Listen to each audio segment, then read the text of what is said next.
All right, Barles versus Valas. Oh man, the final we've all been waiting for. Whew! Yeah, I I am actually predicted excited. this final, but I got a few wrong along the way, so I don't think I'm going to win the contest. Oh yeah, the draft contest. I have to update the chat about that actually. Let's see who's in the lead now. Hopefully my Excel guy has updated the scores. I haven't checked the spreadsheet yet, but let's take a look. Let's go. Bye, Rocky Creed. Welcome to the chat. Welcome all the viewers from Dave's stream. We're gonna start the grand finale here. Team Barles versus Team Valas for Rage Forest for the final set of the whole series for the whole year. So you're not gonna see this for one more year. So let's see. Without further ado, are we in the lobby or not? We are in the game. So shall we go and start? I don't even have Jeez, time that was for the sim efficient. draft. Yeah, what the hell? What the hell? Actually, let's take a look at the draft. I'm sure we can catch up in game here really Yeah, quick. let's quickly look at that, yeah. Taking a look at Le Draftico. Here we go. Barles and Valas. And I have the Discord stream up for you so you can check it out on my stream. Incredible. So Barles was the higher seeded captain, picked host, and sniped the Britons away from Valas, who then went with the Bohemian Mongol double power play. Very, very strong civs up. Very early Lithuanian play by Barles. Despite their nerf, I think they're still a pretty heavily favored civ for Black Forest for some Well, reason. it's kind of a nerf, but it's kind of a buff. Yeah, because you get a big the long castle edge run. boom. Yeah. You still get the good Vilwar at the start, but then you get the good boom behind as well. So arguably they're actually better now. Probably, actually, yeah. So they've been seeing, pretty high up. And then what else we have here? Spanish, Turks, Ethiopians, Japanese by Valas. And we got the Portuguese by Barles here. And Teutons, Aztecs on opposite sides of the draft. So again, who blinks first? We shall see. Yeah. And then rounding out, we have Khmer as the very last pick by Team Barles. Khmer have fallen from grace so heavily. Yeah, poor Khmer. They're already low down. Now Yeah. they're at the very bottom. Let's go. Let's Poor go. guys. Valas is better than all BF players. I have to agree with you there. I think he is the silent assassin from Finland. And we shall see how he performs versus Barles. Now, will we see Barles versus Valas on the flank? This will be the first time in the tournament if that's the case. That is the Vil fighting. That is the matchup. It's like two titans. It's like Kobe Bryant versus Michael Jordan, Like it is, yeah. What a matchup. It's like Lewis Hamilton versus like Schumacher, which I know is never going to happen, but it's akin to those types of levels. Or I guess in the F1 analogy, it would have been Lewis Hamilton versus Max Verstappen for that Drivers' Championship in 2021. Anyway, without further ado, this matchup is bigger than all of those combined. This matchup is bigger than all of those combined. Let's go, boys. I'm going to start the game here. Let's go here in the to spec dashboard. And 14, amigos.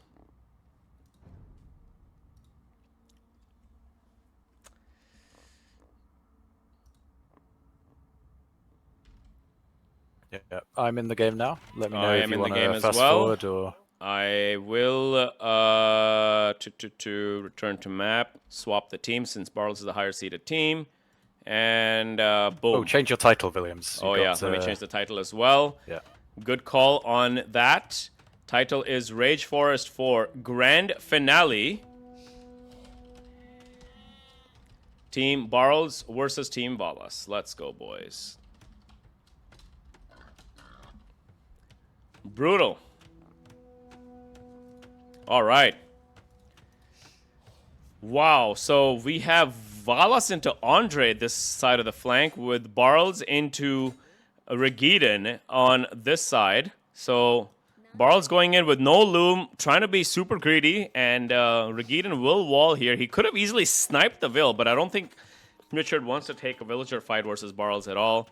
And Barles getting away with not doing loom whatsoever. So kind of a dangerous play, but maybe it'll pay off. You can rarely punish someone like Barles for it. He can just quick call the Vil or just get loom at the right time. He's very good at that. This side, we have full Black Arabia here on the open side. And definitely advantage to Valas because he's got that lake on the forward with the Gurjara flank here. Not going for walling at all. We will go for full food up eco, and maybe we see 18 pop archers from Valas potentially. Let's see. Or I think it might be an FC. Let's see. All right.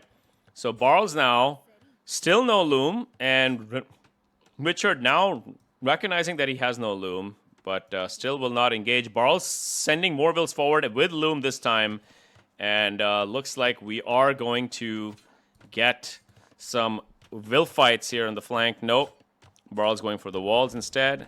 And Regidan. Oh, there you go. We are taking an engagement.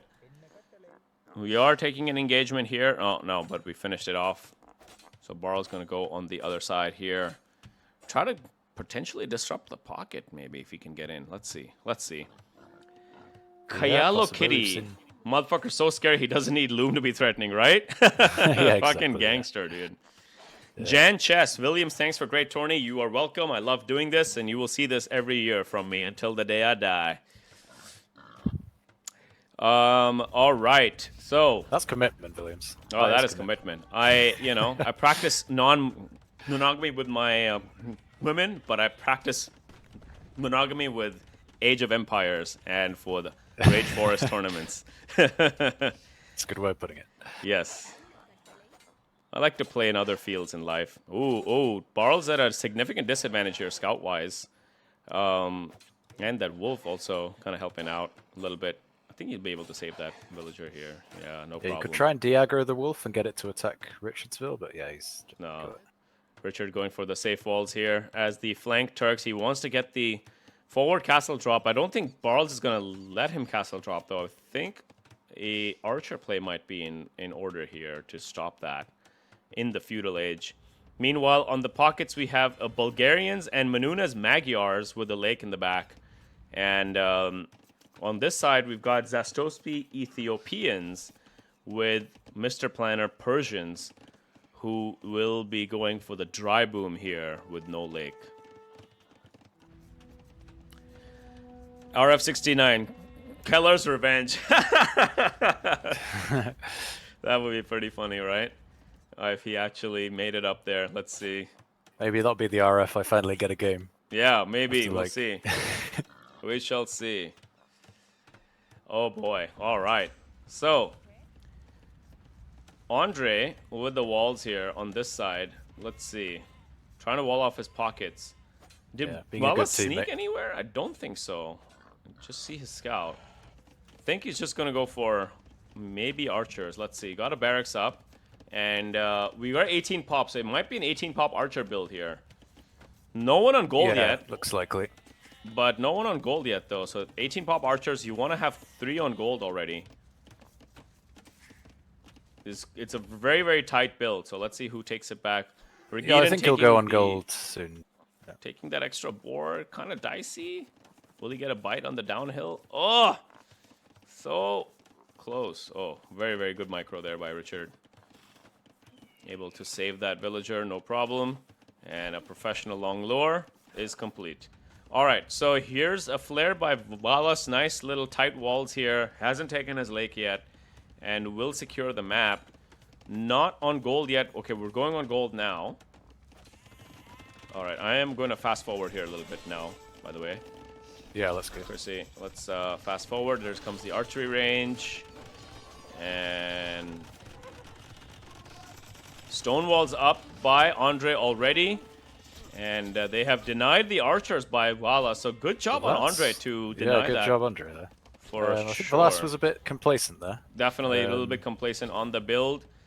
Adding a third archer, he might have to put a tower up maybe. I don't know. Do they have Saracens? No, they don't. So they don't get that Saracen bonus here. We have a couple men-at-arms. But they're not going to do much here. Yeah, I would have liked to see Andre put his man-at-arms inside first before he built the wall, so they can actually do something. Yeah. Now they're just standing around inside. Like if you put them inside, then the archers have to chase them, and then you can get the wall up more safely. Exactly. I mean, you got the wall up anyway, but yeah, it could have been broken into.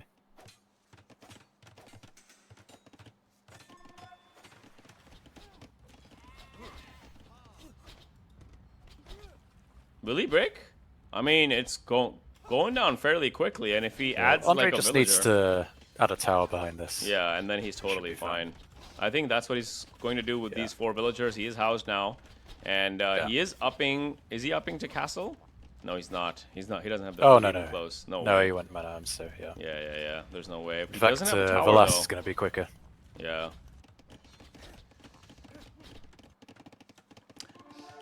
Drunka Biscuit, who is co-host? There's no co-host for the tournament. I am the sole host for Rage Force 4, brought to you by the Williams. We have a co-caster, though, today, and his name is Chrissy Boo. From the UK. From the Isle of Great Britain.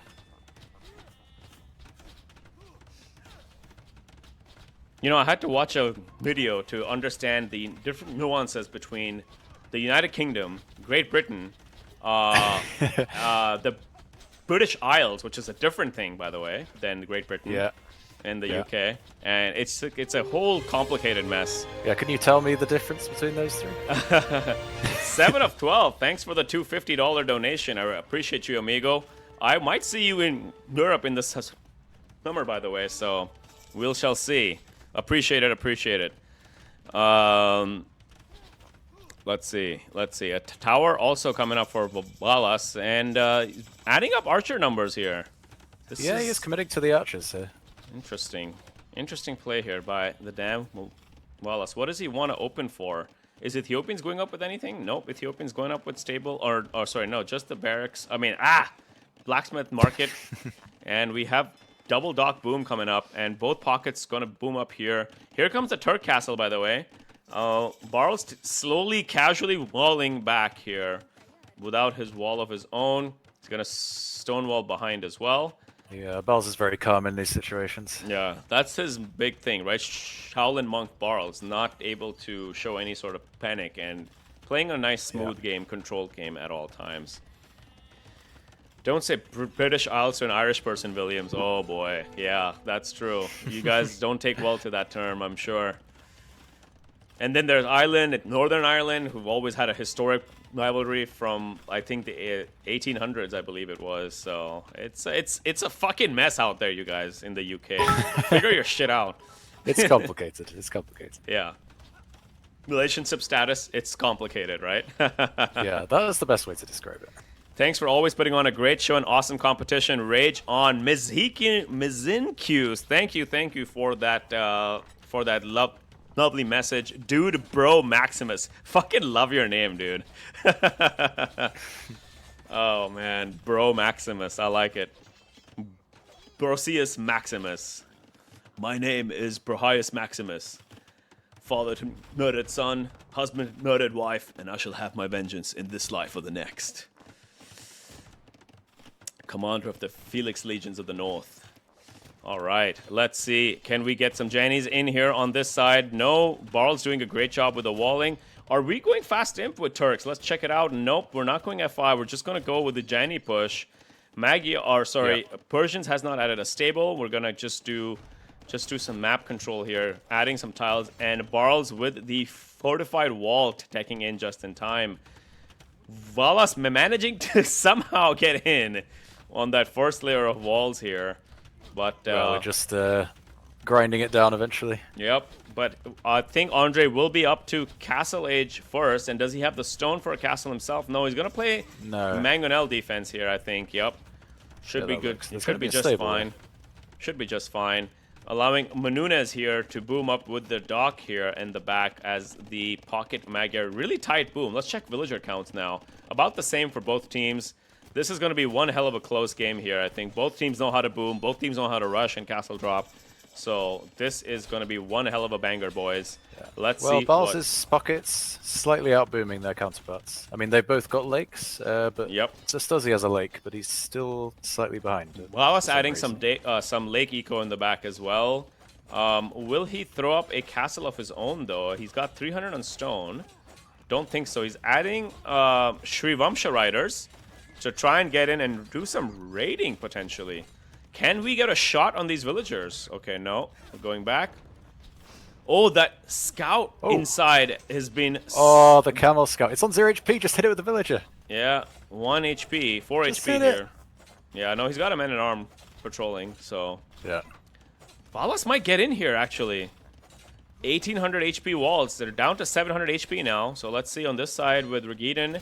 He stopped the Jannies. But are we taking to... Yep, we're going up now. Look at this. He's got the 655 food. We might see a medium fast temp coming in from Regiden here to try and push the Dravidian Barles. All right. I think we're going for a castle drop here by Gurjaras in the forward position to deny more map control by Aztecs. Oh, Valas is going to get in with the Shrapshas. Oh, and he tried a ground shot against them as well. No damage. Oh, yeah, no, he didn't finish the wall. It's not open. Ay, ay, ay.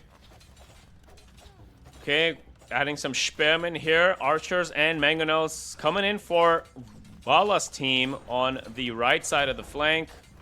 Nice shot. Oh, he didn't get the Mangonel shot. Aye, aye, aye. And Andre is in a world of pain here by arguably the world's best Black Forest player. This is going to be really dangerous for him. Can he survive? Oh, he's got enough for a castle. Hello, Jordan. Welcome to the stream. I hope you had a very good stream, Jordan. Much love. Jordan. This is the grand final for Rage Forest 4. For those of you just joining in, Barles and Valas. This is game 1. So we are seeing a panic castle here on the flank. Captain Valas versus tier 3 or tier 4 Andre. Can he defend himself? I think he's got this defense on the backside, protecting his gold. But he's lost access to his stone and auxiliary gold here on the flank. Meanwhile, on the left side, Regiden with the Janny push completely shut down by Barles, no problem. Now it's going to be up to the pockets to fight. Technic Alex Veligis, welcome to the chat. Rage Forest 4 grand finale here. Barles versus Valas. I got my suit on just for you boys here with the Mandarin collar. Or the Nehru collar for my Indian viewers. Okay, big walls coming in from Lucky Rocks. Look at that lake boom, boys. So, all you fans of Jordan, this is how you lake boom, by the way. Hopefully, we see him for Rage Forest 5, and he will have perfected a lake boom like this. Are you implying Jordan can't lake boom? I think I am. Where's the Gandhi cap, right? I know. I got my headphones, so I don't have the Gandhi cap on. Manuna's adding a Krepost here? Or no, that's, sorry, that's Bulgarian. So Manuna's going other side for some reason. Maybe they want to fight together with Barles here. Let's see what they do. Yeah. Valas attacking and putting constant pressure on the forward. Where is his pocket? We have an Ethiopian castle coming up here. And Zastasi building production really far behind. I don't understand why. You've got all this map control. You got to get that, get those barracks up and to the forward. Meanwhile, yeah, that's a bit conservative. Yeah, we are but the fact that Valas is able to get right up into Lucky Rocks is actually huge. Forward stables by Manunas. I really like this. This is something we missed out yesterday with Enderin, who made his stables back. We have an Imperial Age coming in soon with the forward stables. And once we get Onager by Barles, we should be able to be in a good position to raid potentially here. But let's see where we can make that first engagement. Where do you think that first fight's going to be? I'm trying to have a hard time. Well, I think it's going to be on the left. Yeah. I assume Lucky Rocks is going to cut Manunas in. But the Ethiopians is going to kill Andre if they don't do anything. Yeah, so Andre is going to have to run. Sacrificial lamb here. Yeah. He's protected his back goal, so it should be fine here. Oh, he's done a good re-wall. He walled the gap that they broke. Oh, yeah, they did. Somehow they didn't see that. That's a big fail on Team Balas' side, honestly. They should have not allowed that so annoying re-wall. when some people do that. Yeah, but he does have villagers inside, though. And that Mangonel by Andre. Sneaky Mangonel by Andre. Stopping the wall. So, all right. Now, Manunas and Lucky Rocks going to push together.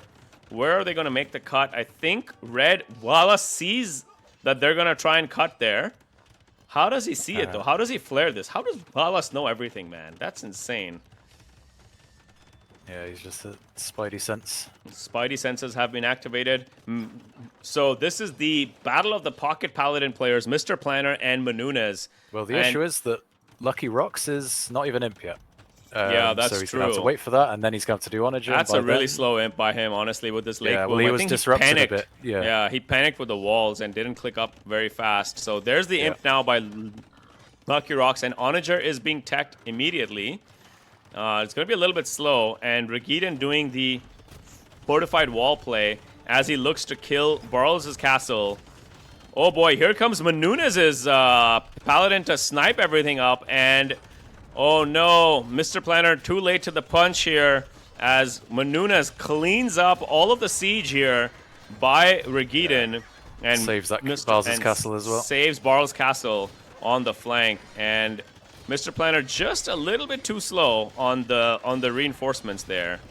But Manunez doing a great job here playing for his captain, Barles, sniping siege left, right, and center. I think he got all the siege. Holy crap, that is all of the siege. Great job by Manunez.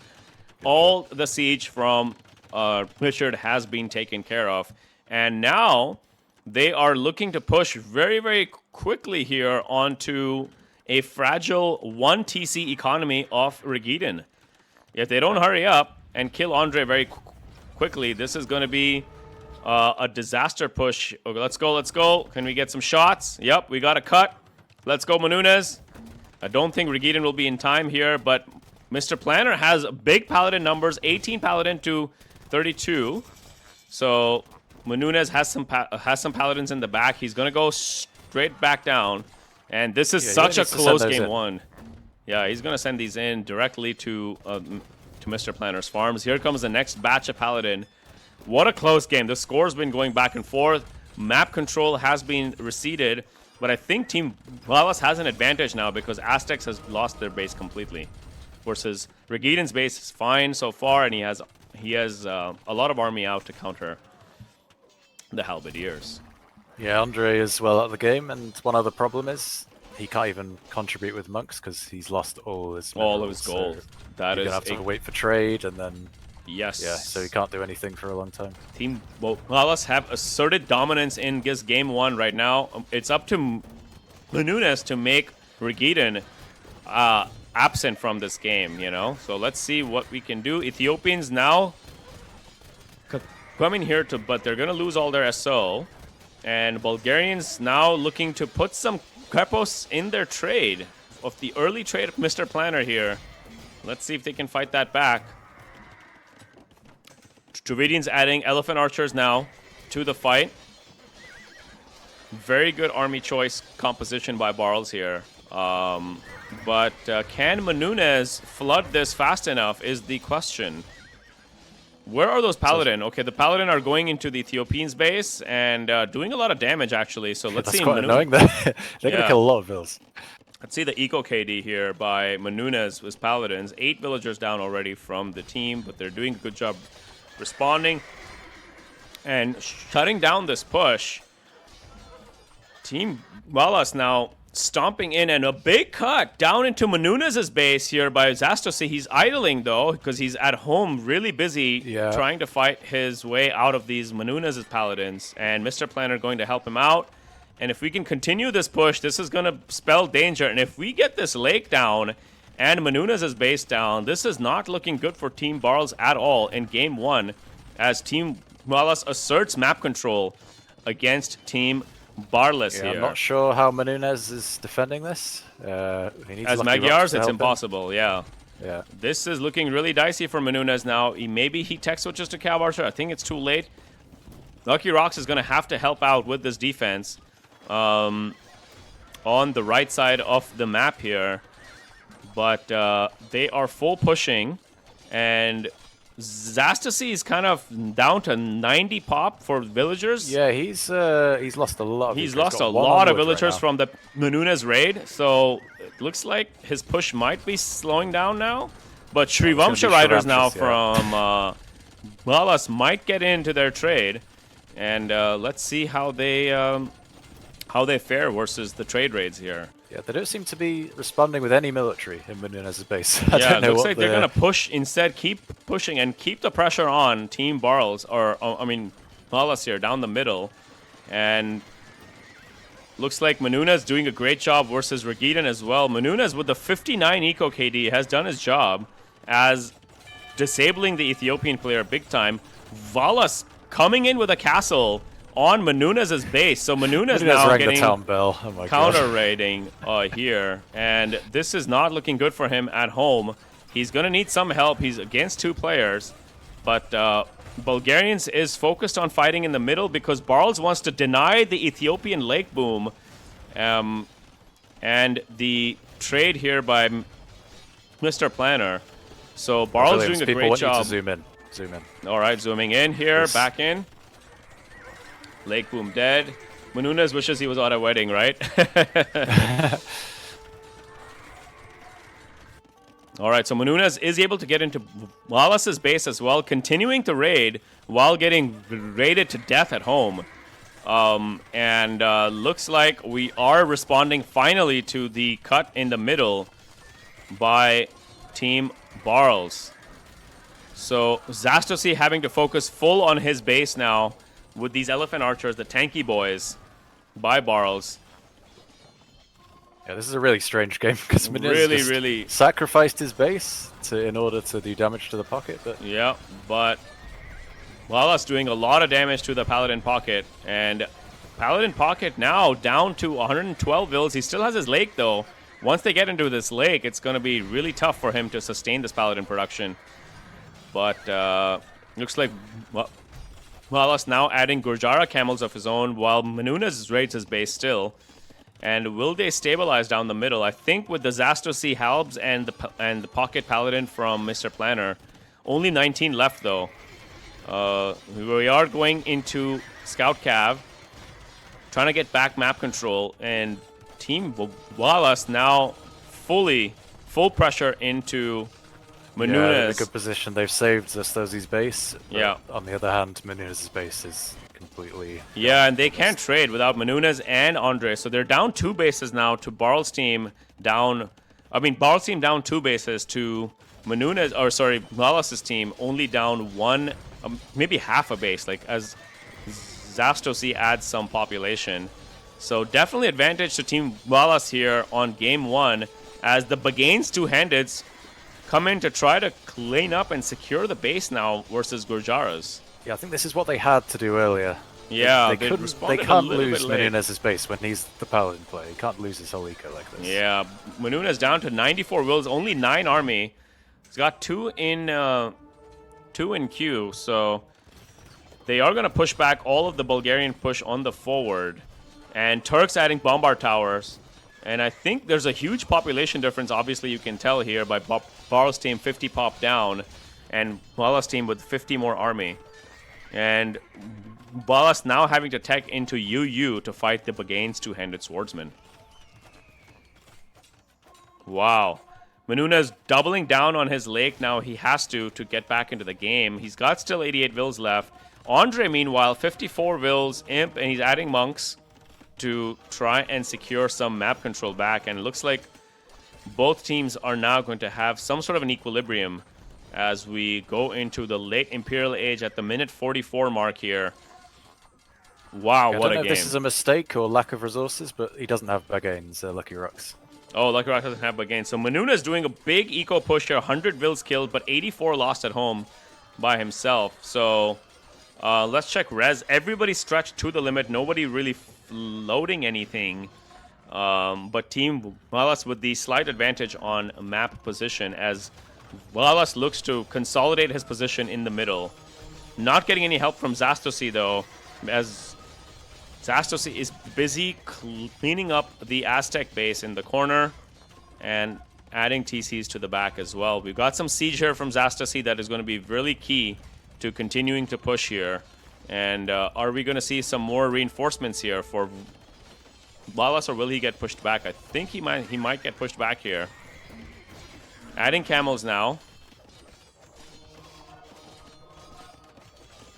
So Valas all alone now. He needs some help from Zastosi, who was down here, and looks like Barles alone as well versus the damn Turks. Yeah, Barles is holding for now, but he's not going to be able to for long. Yeah. He's losing all his elephant archers. How long can Valas continue this dominant push with the Gurjaras is a weak Civ. He needs some help now. Manuna's coming in from the back, cleaning up all of the siege, and here comes Zastasy finally with the siege that was kind of idling in the back there. And let's see if we can continue this push and hold this position. I don't think so. Hussar teching in for the Persian player now, as Manuna is adding also his own light cab with 25 Paladin on the field somehow, still able to save his base and secure the map. More Gurjara camels coming into fight with Halb and Onager saving this castle. This castle is their last stand on this base.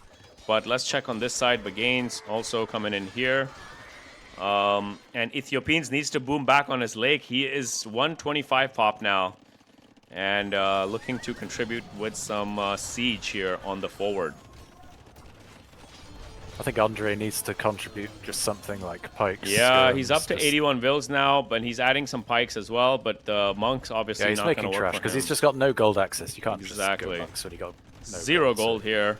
He's going to have to trade and get back a savvy boom from the back, potentially. Those onagers from Lucky Rocks taking a lot of work here to kill. And Barles going to be alone here for a while as the Turks pushes into the Davidians fully.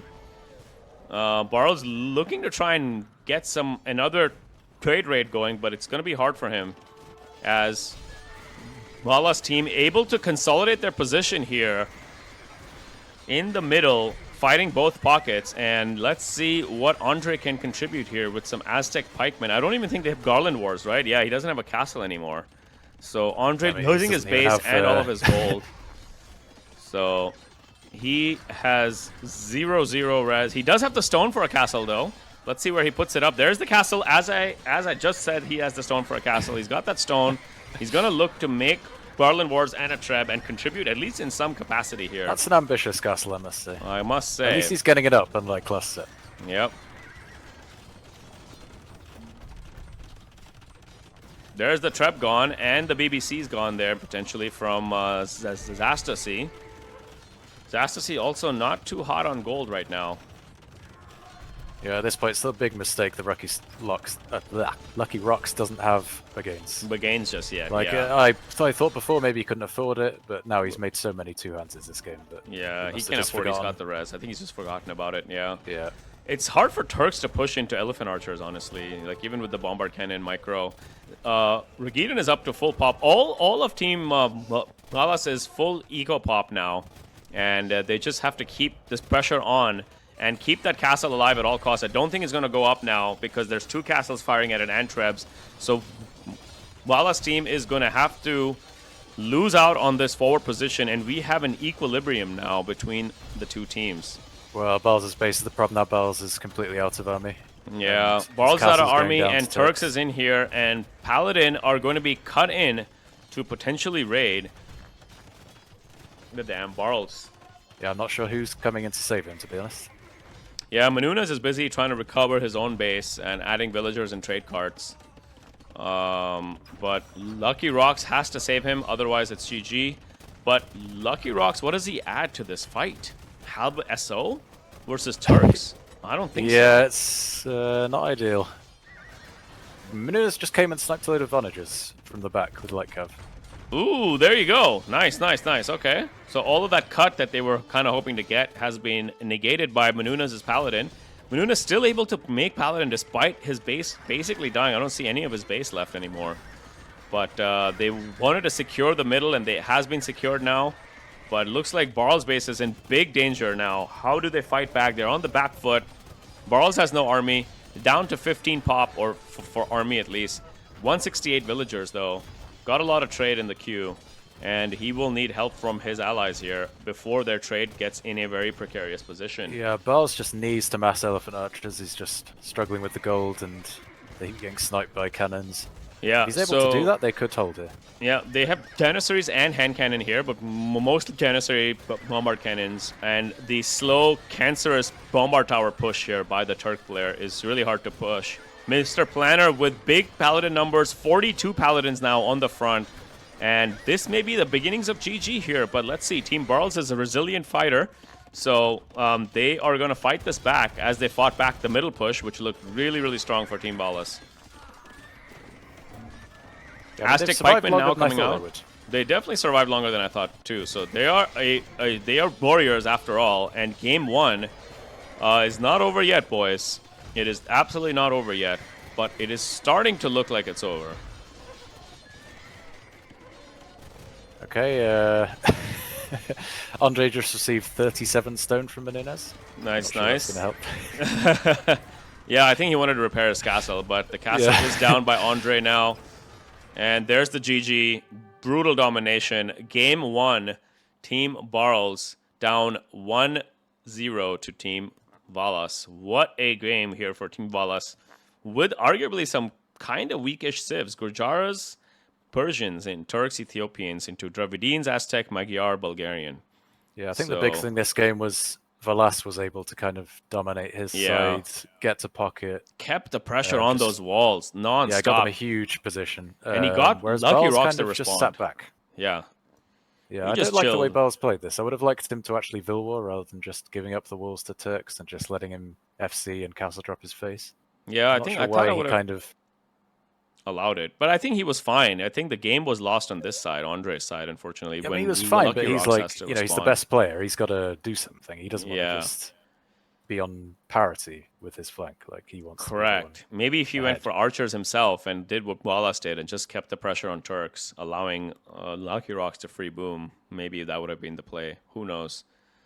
Dominant performance here by Team Valas, and good job Nunes with that raid. I mean, they basically took out Zastosi for a large part of the early imp there. And it was looking pretty dangerous, but they succeeded too much map control, I think, for that push. Unfortunately. Yeah, problem is Andre fast imped into monks and just lost his base immediately. So it's like it just didn't do anything for them. Unfortunately not. Andre was taken out of the factor, and they were playing 3v4 for the longest time. And Team Barles once again find themselves on unfamiliar territory, playing defense on the back foot, boys. What are the blue and red bars over the clock representing? Oh, it's the army counts and the eco pop. So you can see here on the bottom, army economic unit composition and the army composition as a bar. So Wallace's team here, 210 army versus Barles' team, 98 army. That's the populations there. That's what the bars represent on this side over here.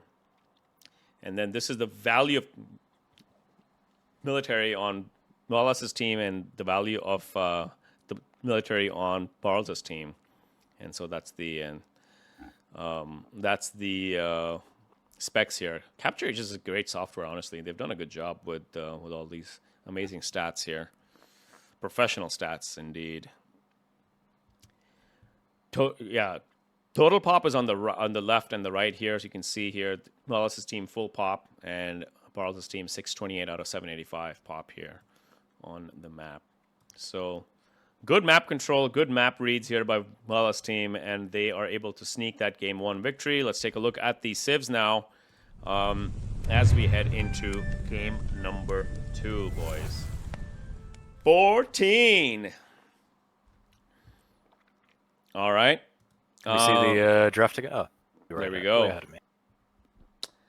So, Barles' team out with the let's see here. Bulgarians, Dravidians, Bulgarians, Magyars, Magyars, and Aztecs, right? So nothing major lost. It wasn't the strongest lineup in the world, so they won't be too disappointed. Wallace team won with Turks, Ethiopians, so they did take 2 of their top tier civs here on row 1. And then they followed with the Persians. And in the bottom flank, I believe, what was that 4th civ again? Gurjaras, that's right. Gurjaras with the top scorer, as you know, despite the nerf, they are one of the worst civs in Black Forest now. Ended up with the top scorer in game 1 of Rage Force 4 finals. Sometimes that's just how it goes, boys. That's just how it goes. Yeah. What's up, That was Chad? a nice map for Gurjaras. Best of 5. Yes, Attila, this is best of 5. Every game in this tournament has been played as a best-of-5 set, so that that has been the game here. Let me update that scoreboard for you too. We are 0-1 for Team Valas. Oh boy, Golik with the raid. Thank you for that, and I hope you had a good stream. Really appreciate the raid. We are going into game 2 now for Barles and Valas. Let me check the spec dashboard here to see if they are in game number 2, and yes, they are. So let's go into game number 2 without further ado. Chrissy Boo. Let's go.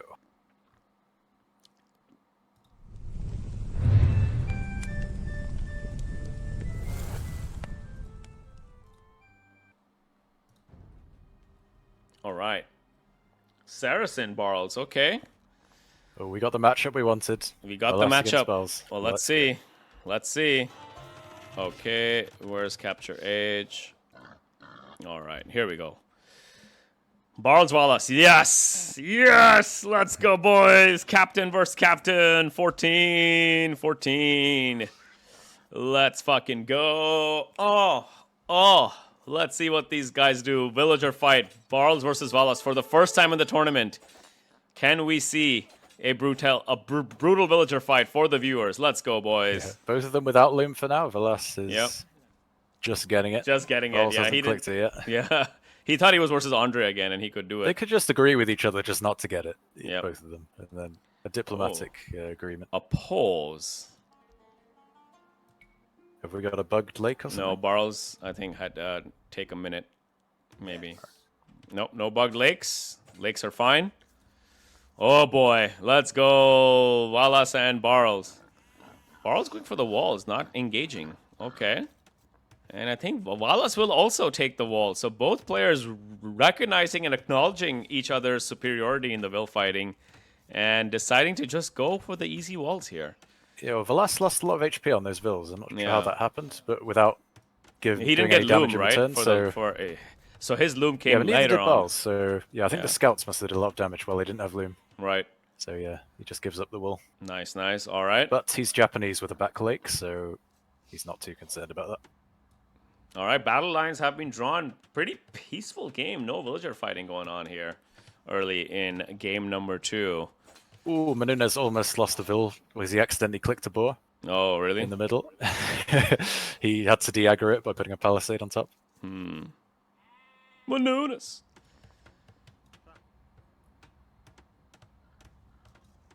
Menunez down on that scout, by the way, so he's going to be chased here by Mr. Planner forever. Oh, Menunez, this villa's in danger if he doesn't will this quickly. Oh, yeah. Just in time. Just in the nick of time. Did Menunez get loom? Yeah, he got loom for that forward wall. That's the right play, I think. And battle lines have been drawn. Barles with a nice safe lake here. Well, actually not that safe if Valas decides to contest it, going fast up. Let's see what they do. Valas with a safe lake in the back of his base. And both pockets. Actually, everybody gets a lake in this game. Everybody gets a lake. You got a lake. You got a lake. You got a lake. Everybody gets a lake, boys. By the way, can I vote for Menunez as favorite player? Oh, in your heart, absolutely. Brocius Maximus. Chrissy doesn't need any. Where can I vote? He says, where can I vote? Where can I vote? All right. Yeah, so we are going to launch. That's true. I need to launch the fan favorite MVP contest here. And that will be launched in, I think I'm going to launch it tomorrow. And we will get that for 50% of the prize pool for the community prize pool there. So they will win. What can we do? Let's see. Let me do some maths here. Let's do 69 times 4 for that. Yeah, let's do 69 times 4 for favorite player in the tournament, for you players, for you spectators and the viewers here. And everybody. Everybody gets to vote there. Tournament MVP, basically. MVP or favorite? Oh, hello. Hello. Hello. I've just popped in to ask if I could have a lake. I heard that they were going. Oh, they were going. Yeah. So you get a nice big lake here on the English countryside. Oh, beautiful. Yes. I'm really enjoying the set. Just popping in to say hi. Hello, AC Adapter. That first game was insane. Yeah. It was. I hope the whole final's like that. Yeah. Now, we're going to see Barles versus Valas, though, for the first time in the tournament. I'm very, very looking forward to this and seeing what they do and how they pressure. I think Valas will pressure this lake, and he will try to deny it. But let's see. Let's see. And on this side of the flank, we have Andre into Regidan. Has the flank Incas into Malay. Malay with a lake, very, very strong, and I think he's going to have to... He's going to have to try and get up fast as possible here to try and secure that lake, because they are exposed.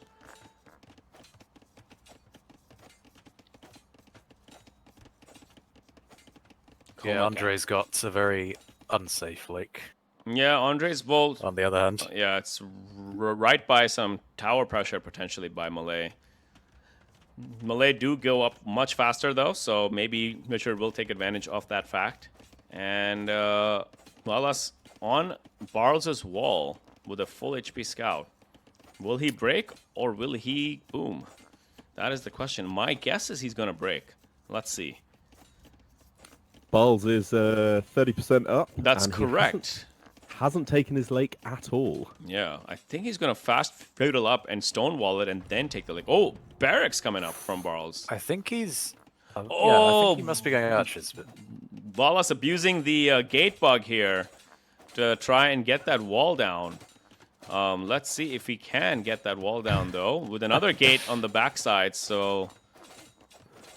He's going to have to repair that gate. Nope. Oh, he didn't repair that gate. He's just lost a load of wood for nothing. Yeah, he lost a lot of wood for absolutely nothing. But he is the Japanese, though, with the lumber camps, and it looks like he is not going to... he's not going to pressure the lake, and he's going to instead lake boom himself. He hasn't clicked up yet, though, so Barles, I think, might add a couple archers in the mix to see his pop on gold. He's got 2 on gold.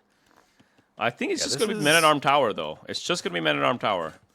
He wants to deny the I don't think he's going to make the Man-at-Arms. I think he's just going to go straight for the archers. Oh, he's got a tower as well. Yeah, this is kind of sloppy for archers, yeah. Like, you think he would want a fast feudal as soon as he could. Yeah, because he's Japanese with a lake. He will defend his own... Oh, I like this mining camp right between the stone and the gold, so he can defend himself very easily. He's not... He doesn't care about this wall at all. He knows it's going to get bashed. And Saracens will come in with their archers to try and deny some map control here by Valas. Let's see how he responds. Meanwhile, on this flank, we're just going to go for walls. No problem there. It's kind of an OG Black Forest gen. Only 3 choke points, mainly. Yeah, I like it. Really close map. But Barles taking initiative now. And let's see how far he can get with these Saracen archers. A bit sloppy from Barles. He didn't have any wood to create a first archer. He's only just started creating one now. Yeah, he's got that forward lumber camp, so it's hard for him to get a lumber camp. Sometimes you forget that towers cost wood as well as stone. And you build one, and then you realize you don't have any wood for anything else. Indubitably. Alright, so Japanese now adding a barracks, and they are up themselves. Will he play skirm defense, or will he go FC? 1 Saracen archer coming in. No walls on the gold. He can FC. Barles doesn't know that there's a lumber camp down there south. Yeah, he's got no vision of that. Yeah. Otherwise, that would be tasty, just to plonk 1 archer on and disrupt. Yeah. Well, Valas is having to build a tower on it, so he's forced a response even though he's not going there. Alright, so Valas opting for skirm defense here. Not too shy about these 2 archers that are on the stone. Now, Valas just played this a bit greedy. I think he expected to be able to break that wall and make a forward wall, and then he'd be safe from feudal pressure, and his late uptime wouldn't matter, but yeah, it's kind of backfired. Now he's stuck in feudal age, and with Barles in his base. In your base, Barles. Yeah, Barles is not a guy you want in your base, especially with the villager coming in. Yep. I think I can see a dock on the horizon. Yep. Yeah.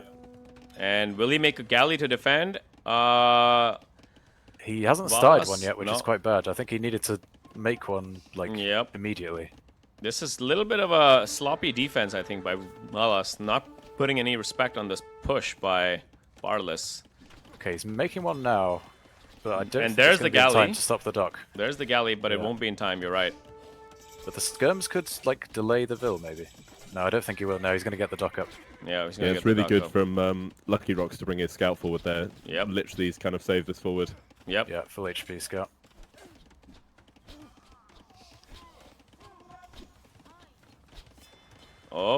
Yep. Dock is up by Saracens, and very, very smart play here by Barles, I think. Well, we got a siege workshop from Lucky Rocks as well, following this up. Oh boy, Barles and Lucky Rocks putting on a masterpiece here, and I think this is very sloppy defense by Valas. I mean. Hello, thank you for the Valas sub. is, Rum DC Bums. Rums de Bums. Good name, good name. Rums de Bums. I love these names on Twitch. I really do. Yeah, I think Valas, unless Zastosi helps him, he's going to be defeated. No, there is a Like Mangonel coming up from Zastosi here. Yeah, he has to help him, yeah. Ooh, if Barles had denied that with those Yeah. 3 archers, that could have been...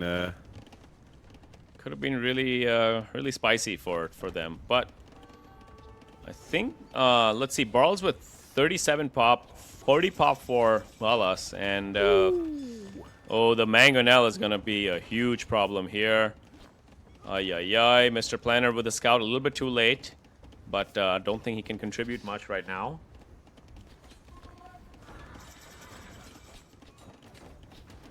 Oof, double Mangonel already out by Lucky Rocks with only 1 Mangonel from Zastosi.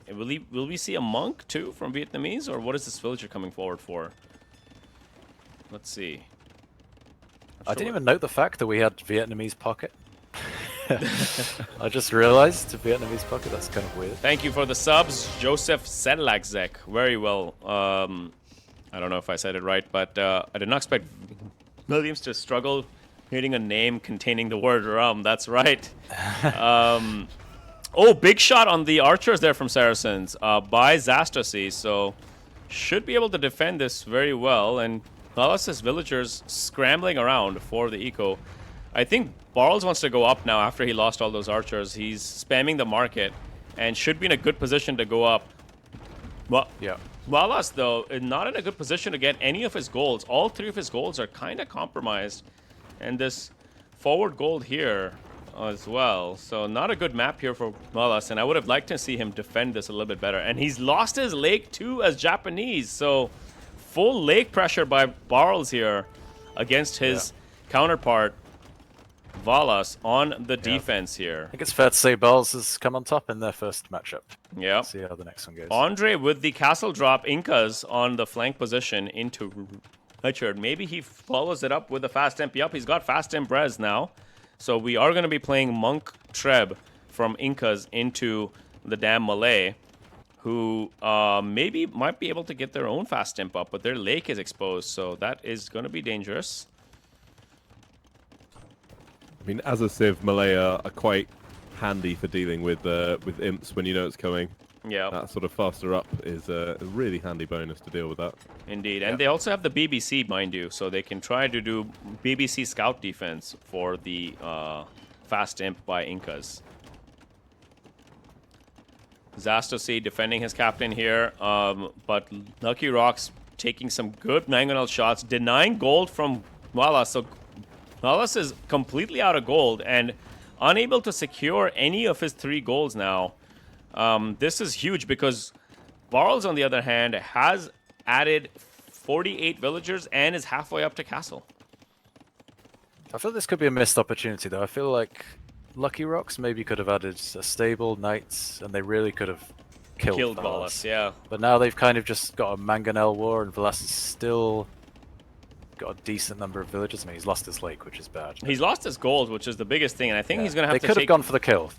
They're taking this gold in the back now, so but it's still advantage to Team Barles here on both flanks, I would argue. Imping already halfway up to imp now by Incas. I don't think that Malay, despite their faster imp, is going to be able to catch up to this imp. He's going to be repairing this castle for a while. All right, so Lucky Rocks, full Mangonels, and scouts from Barles adding in, and Valas abandoning his entire base in game 2 here already. Barles team asserting dominance on this flank position versus Team Valas. Now, if they delete this TC, this is his Castle Age TC. This would actually be huge. I'm not sure why they're not going for that. Oh no, we got some friendly fire kills here by the Mangonels of Lucky Rocks. Oh yeah. And a Knight here from yeah, Saracen, unupgraded Knight. But if we are able to get this TC down, that is his Castle Age TC.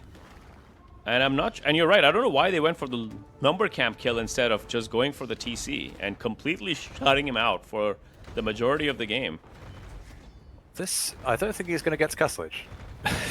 No, he's going to get it. It's 4 Mangonels, he's not repairing it either. Knights. That's what I mean, yeah, he's not going to get there. He's not going to get there. No, where are the Knights? The Knights need to defend. Is he going to just abandon his TC? Valas. A sloppy play, you don't repairing the TCs. And oh no, he's lost his Castle Age TC. Is this GG? Well, it's GG for Valas.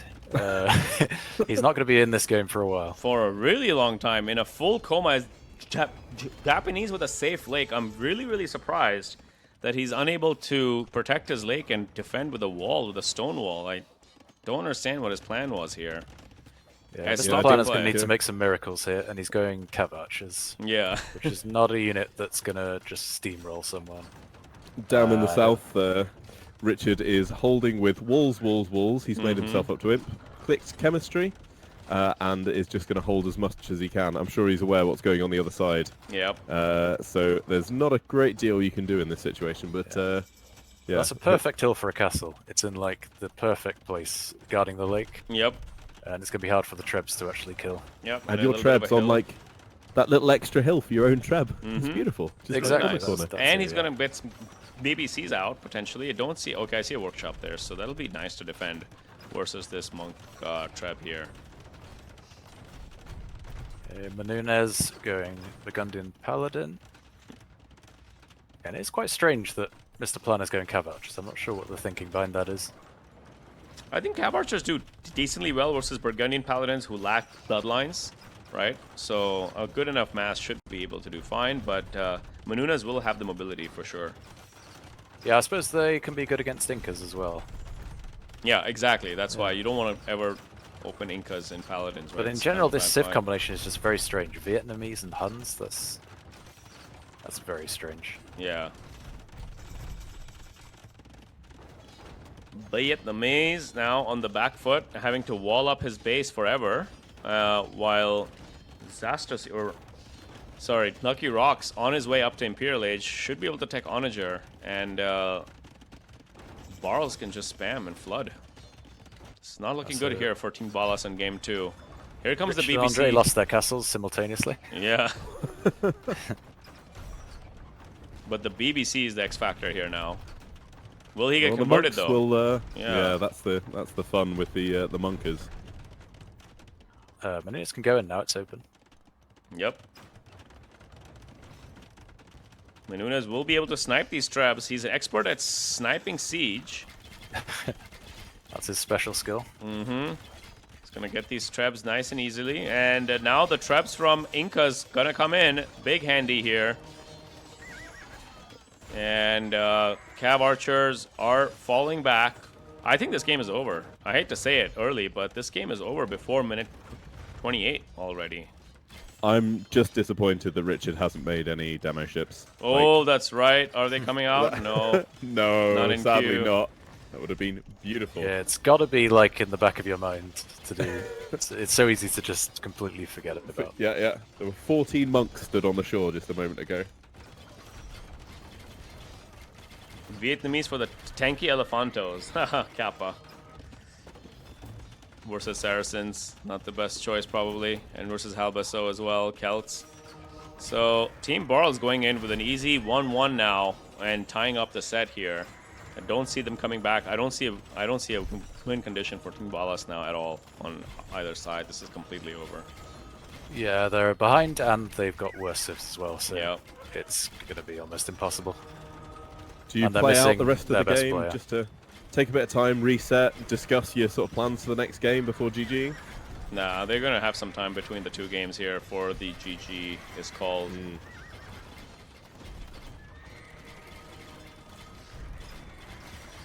The Malay player losing their fish. That's the GG That's moment. the GG moment right there, yeah.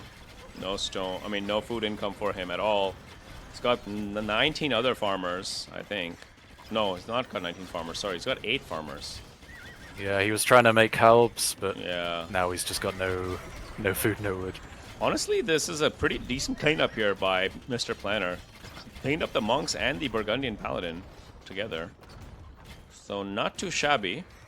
I like these. I mean, the Cav Archers can hold it, but as soon as some onagers come, either from Lucky Rocks or from one of the others, forward stables doing a good job here, and I like this forward non-stop army push. And Team Menunez looks like they are going to cruise into a game to win here, as they have broken in finally into Vietnamese base. And once Vietnamese loses his base as well, they're only going to have one base left, and that is the Huns. And Huns are Huns. Yeah, Vietnamese have no chance against Celts. Yeah. It's just a losing battle. Like, you can't kill the onagers in one shot with the bombard cannons. Yeah. And the Halbasso spam coming in from Celts as well as the Paladin spam. Although Mr. Planner doing a decent job pushing this back, I'm still not sure what they're winning. Richard actually rebuilding his docks with all the fish like in the perfect place. Mr. Planner's played this very, very well, honestly, I gotta say. Fully cleaned up everything here, and he might even be able to help out the other side now. Whereas Manuna is going full other side now with his paladins to try, and he is actually helping out the other side here with the Ratans. Big Cav Archer mass, 61 Cav Archers here by Mr. Planner. And looking to stabilize while Valas losing a second TC again on the flank position. This is not an optimal place to reboom, I would say. Poor guy.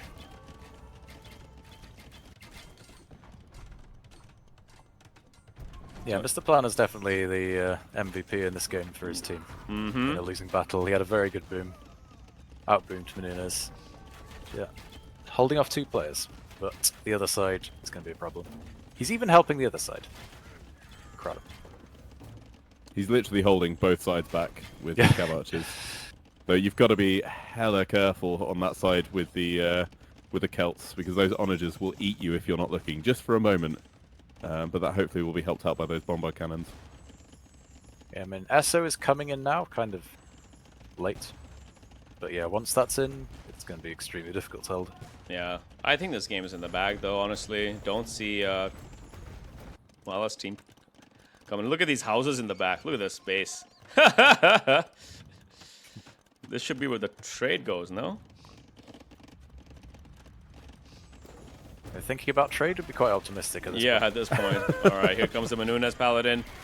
And the Mamelukes from Barles, with SO being in the way, and strong and Pure Celtica as well. So this is going to be the GG push here on this side of the flank. Huns. Oh.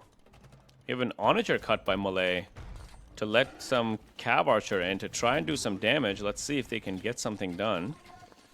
One issue we haven't mentioned is they have all of Valas's resources. They probably mined virtually none of those res. Yep. So that's going to last them a long time.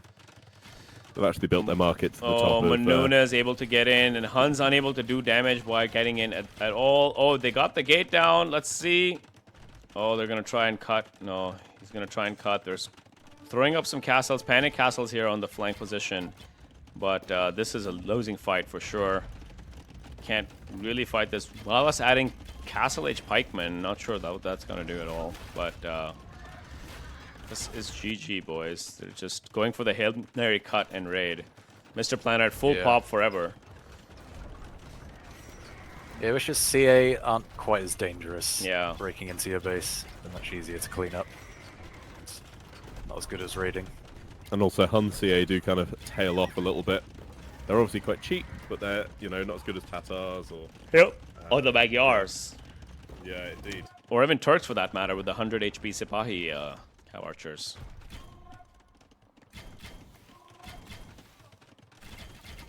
Yeah, can we confirm Valas needs to book some lessons from Savvy for reboom? For rebooming? Yeah, exactly, right? I would, yeah, honestly say he does. He charges fairly reasonable rates. That's what I hear. Yeah. I mean, Barles can make anyone look like Savvy, and that's kind of happened this game. Ooh, big shots on the Rattan Archers there with Lucky Rocks on Zastosi. Big shots on the Cav Archers on this side too. I think this is GG. They can't hold this with the Vietnamese Huns and Castle Age Pikemen from Japanese. Yeah, Valas is kind of getting himself into the game now. Yeah, he's imping somehow. They're gonna need perfect BBC micro, and just. I'm gonna try and do some damage here with, but looks like Menunez is here to help out. Should be no problem. I mean, Team Barles isn't finishing this off very efficiently. No, they're taking. I mean, playing they know. a bit safe. They got better civs, so they. Yeah. No, they're not on a timer. Or anything. Vietnamese is out. I mean, look at his pop. He's up 13 army. He's bum rushing the trebs of Saracens. Oh man. Yeah, Andre's only just now starting to kind of add some army, and once he's down there as well, I think Menunez, the two of them will deal with this push a bit easier. Yeah, I've seen in previous sets, Andre comes in with the Elite Eagles to clean things up. Yep. Eventually. And do counter raids too. We have seen the Andre raids before. And Vietnamese is going to be out of the game soon, and their trade is at full risk as well, unless they trade back here. But it's going to be really dangerous to stop. 48 Castle Age Pikemen by Valas, who will get to imp now. And will he have the gold to tech Halberdier? Barely. Oof, he's only going to lose them now. Ay, ay, ay. And there's the imp by Valas. Don't think it's going to matter, though. Wow, they took out another Saracen castle with these Hun trebs. Oh, boy. Oh, boy. Here come the Eagles. The Eagles are coming! The Eagles are coming!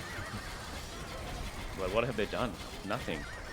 Okay, they cleaned up he the hasn't house. got fabric shields, which would make a big difference here, particularly against the Cav Archers. That's two true. pierce armor extra, which yeah, negates an awful lot. Yeah, it would be the difference between the Cav Archers doing 3 damage and 1 damage per shot. So yeah, pretty big difference. Quite a big difference. Yeah.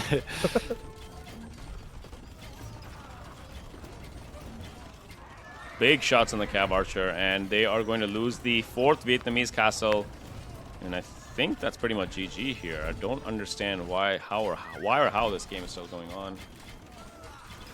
I mean, maybe they would Score have had is pretty close, to be fair. If they had a better pocket than Vietnamese. Yeah. If they had a good Civ-wise. Talbesso Civ, Yeah. maybe, just maybe, they could have held. But yeah. They are looking like they're going to continue fighting now. Both Vietnamese and the Japanese player going double halberdier to try and push this back. But Saracen Mamelukes now fully upgraded, elite Mameluke here. And with SO behind it, it's so hard to stop, you know. Celt SO and Saracen Mameluke, like how do you even stop that? Yeah, you can't really, you just got to push on the other side, which they're... Oof, big shots here by Lucky Rocks. Massive, massive bada booms he's had all game. And more Hun trebs and Malay attacking 2 hands now. I mean, I think they need towers from Valas. It's a bit late, but No. spam towers. I don't think he has any stone to make towers. He's got 500 He's got some stone, but Yeah. he doesn't have any of the upgrades or anything. Zastos, he's at the limit. No pop, no eco as well. And we are just moments away from a GG. Game 1, Game 2 tied. There's the GG called. Beautiful. Let's see what the chat is saying. Slightly motivated. First to 3 wins all, and they don't plan on. Yeah, they don't plan on doing all. Yep, and that's correct. You can't play all your best civs in one game. Barles team isn't playing all their best civs either. That is true. We're both saying the same thing though in this game. Valas has the weaker civs. Still don't think they wanted to lose the game. Nope. Nobody wants to lose a game, that's for sure. It just, I think he was too lazy on the defense in here in Dark Age. Yeah, I gotta say this game is kind of on Valas. I agree. Yeah. Like your Japanese with a back lake, just Just get wall. loom, Just fast get loom, feudal. wool forwards. Yeah, and fast feudal, yeah. Yep. But to be fair, he's versus Saracens, so Saracens would have eventually eaten away those walls, but with a tower behind the wall. Yeah, all the more reason to get forward walls and fight a bit fast more for feudals. it. Yeah. How do you think that plays out in terms of the mentality? That was a win, captain 1v1. Yeah. And it was pretty, as you would say, Williams, brutal dominal. Brutal dominal? Brutal domination. Domination. Well, I think Barles Valas would have dominated, known that he kind of messed up a bit, so he won't be too unhappy. And they used a kind of weird lineup of civs as well. Indeed. I want to know what the actual plan was with the Vietnamese pocket.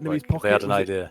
I mean, sure, you have to think chonkers if you're in the pocket, but it's just not the play. Yeah. Like, into Celts? Celts, Halbus, it's tough. Look at his KD, too. 249 to 169. Amazing KD. Big bada booms there. And Barles as well with a lot of kills himself. So this game was decided right about in here, minute 24. So none of this actually matters, honestly. But let's go take a look at Game 3 civs. Now, this is the psychologically important Game 3. You're both 1-1, and you want to put your enemy on the back foot here. So let's see what we've got left now on the civs here. All right, so we have secured a win with the Celts. We got the win with the Burgundians, I think it was. Yep. The Saracens and the Incas. And the Binkas. All right.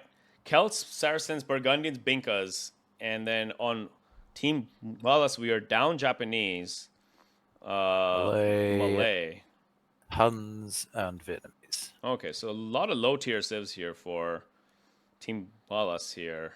Although Malay is fairly high. They use Japanese and Malay and weren't able to take advantage of the lakes, unfortunately. I was going to say, this is how happy are you on one hand that you pick Japanese and Malay and both of them get lakes? Yeah, exactly. Yeah, that never happens. That never happens. But unfortunately, they were not able to convert those into wins, and they are out both of those civs now. So no more lake civs except for Italians here on Team Valas. And on Team Barles, you still have, I guess, actually no more lake civs either.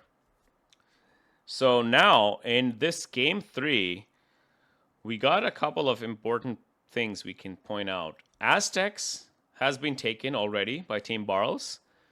So if they are to play monks, Valas can still play the Teutons, potentially.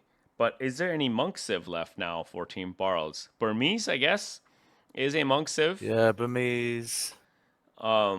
But they're not Portuguese, scary. I mean, Andre turns every civ into a monk civ. Yeah, so I feel like if Andre plays Burmese, and if Valas correctly picks the Teutons for that game, definitely would be team advantage to Team Valas there on Game 3. Or is this the Game 3 instead decides to play pocket Mongols and not flank this time, and see what he can do versus Barles? Yeah, I mean, there is some luck involved. Britons counter Bohemians and Mongols and Teutons. So who goes for that power civs first is the question here in game number 3. That is going to be very interesting to see. I think Barles should save Britain, certainly. Yeah. Or the Lithuanians. Does he go for the Lithuanians pick himself and cause some shenanigans here? Let's see. Team Valas now on this side. What flank civs are left? I think this is the game where they play Spanish, and in the past sets they've played tanks as Spanish, so maybe they open Spanish this time for game number 3. He's the Spanish specialist. He comes in for the the conks. For the conks, indeed. So, because the game's starting in 1 minute. Game is starting in 1 minute. Let us jump into the game, boys. 14. Maybe they play tanks now. Let's find out what they ended up with here. Oh, interesting civs here. Or civ positions.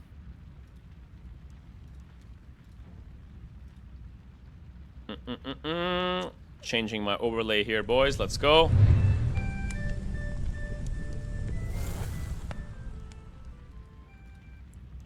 Leighton, that's not a love story, it's a hate story.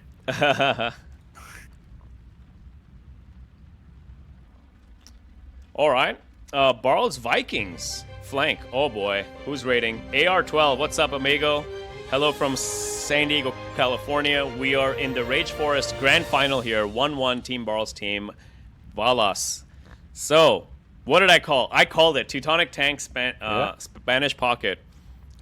He is being brought in from the bench now to try and see what he can do with this Spanish conch drop. So let's. I was thinking this earlier, but they've got Lithuanian pocket rather than flank. Oh, okay. So we have captain versus captain again. Oh, yes, Barles versus Valas here.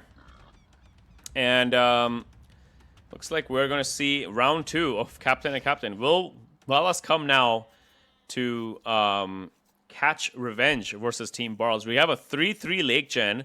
All lakes are safe, so no restarts here. And it's almost a similar situation to last game. Valas has the kind of lake advantage. Yeah. He's the one who really wants to get the wool up. Mm-hmm. But he's not much sending more any difficult on vills. this map. Yeah. So Barles is going to take these extra boar, I think, and he's going to wall. Or is he going to go straight for the wall? No loom, by the way, by Barles. I know, I was just going to say, he just has so much confidence. Yeah, I love it. Taking 3 forward boars when there's scouts around. Yeah, and no loom. Yeah. Oh, shit. I Crazy think stuff. they see that. Is loom even teched? I mean, no, it's not. He needs to block this. Oh, he's de-aggroing.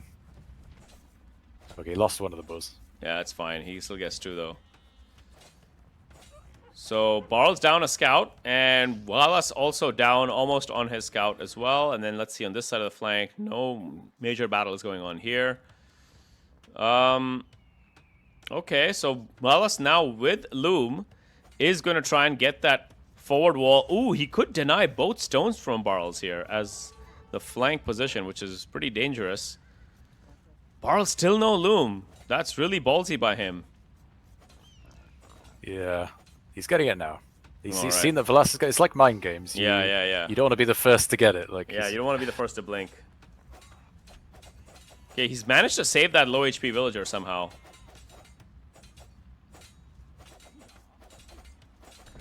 All right, so down a scout tower for Zastasy. And now Yeah, those stones for Barles are horrible. Yeah, really, really horrible. Both right in the choke point. Like, he can't afford to get a forward wall. Zastasy with the forward wall and a loomed villager taking back extra board here, and walls have been drawn up for sure by Andre and Regiden. But here comes the captain versus captain villager fight here. Let's go. Game number 3, psychologically important game here. And Valas now not taking any chances after being down in that last game. So, can we block? Nope. We are going for the kill. Barles is inside with a pretty high HP villager here. Can we do some shenanigans with that vill? Let's see. I think they've lost Could he wall track. in them in from behind? That would be nice. Ooh, that would be actually pretty powerful if he can trap them. I'm not sure he can. Can he get them with the gates? I think or something? Valas suspects something's Yeah. awry.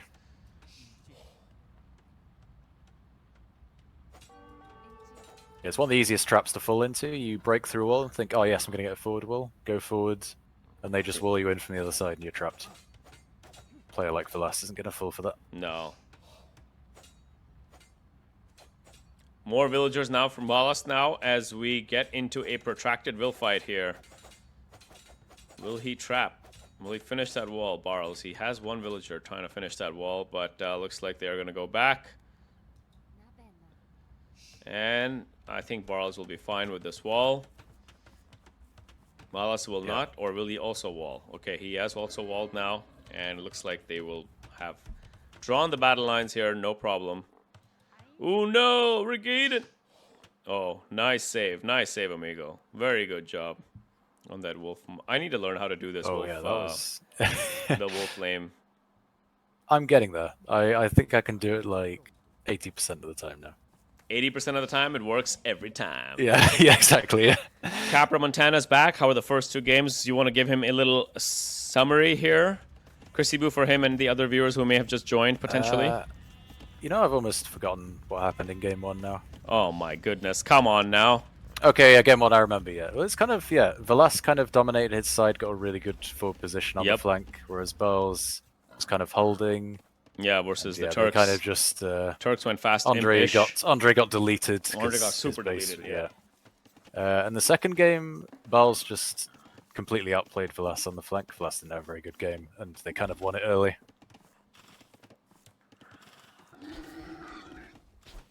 That was a pretty... yeah, I don't know if you wanted more detail in that summary, but...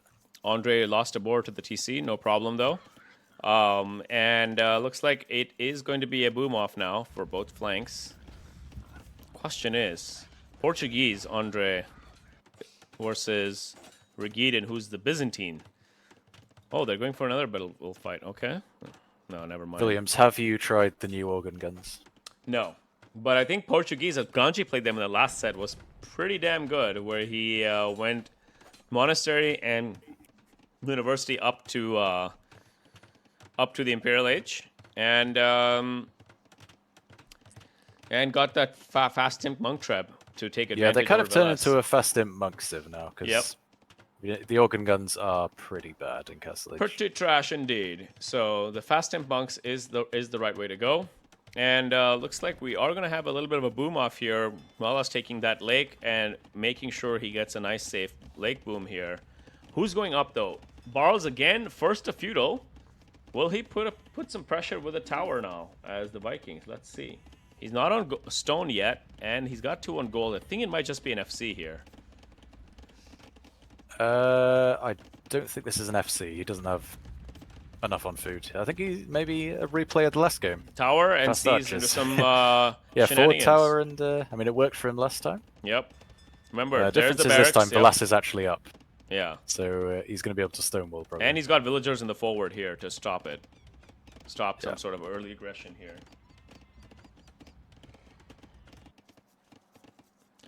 Someone tried to castle drop an organs me in arena. It was fun steamrolling them with Bulgarians. Oh, nice. Yeah, for sure. Organs suck now. Yeah, so. I think some people don't even know about the new organs, and they probably have a very bad surprise when they get them out. They Classic do like 1 map damage, gen says 7 of 12. Thanks. Yeah, I think it is. And also thanks for your dono, by the way.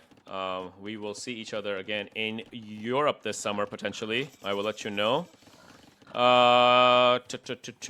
Andre 94 taking that long lure boar back home, and archers and tower coming in for the damn Barles, but Valas will defend with his own tower, I believe. Should be fine. Yeah. Can he defend? Valas might be getting some PTSD here from last game. Yeah, I think he's not going to take any chances, and he's just going to stonewall. No Saracens this time for Barles, so the villagers, or sorry, the archers will not have a bonus damage versus stonewalls. I think Valas is just going to try and stonewall here. Without even... He's going to have to put a tower. Oh, he did lose a vill. He will have to put a tower up, I think. And he lost a scout too. Scout could micro a little bit better against the tower and do the dance, you know? Do the dance, do the scout dance. Do the dance. Again, it just shows you just the timings to feudal age can be so important. You can think, oh, I'll just get 1 more villager up. Yep. But it can mean you can't get a wall up and you use Vill to a tower. And does he have enough stone for a tower now, Valas? Because he's going ham on gold, so it looks like he does not. He's got 115, so just not enough. Just not enough for another tower, and Barles will get in here. Oh, there you go. He bought 100 stone. So, yeah. Yeah.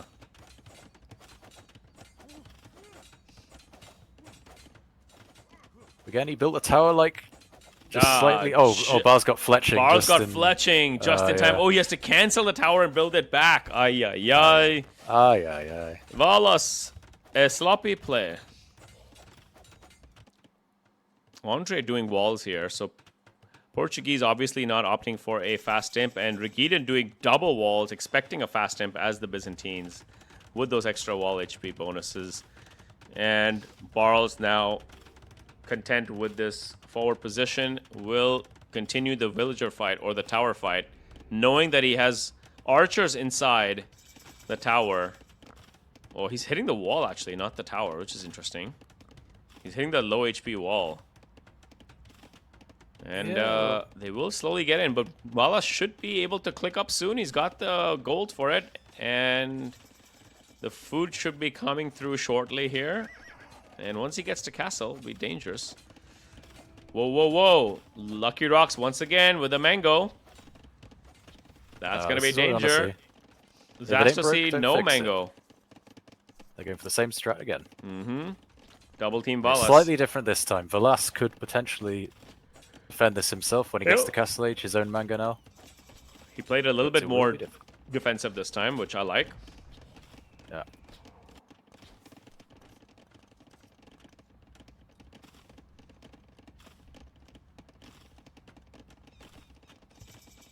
Yeah, I think he's just going to play Monk Mango defense here.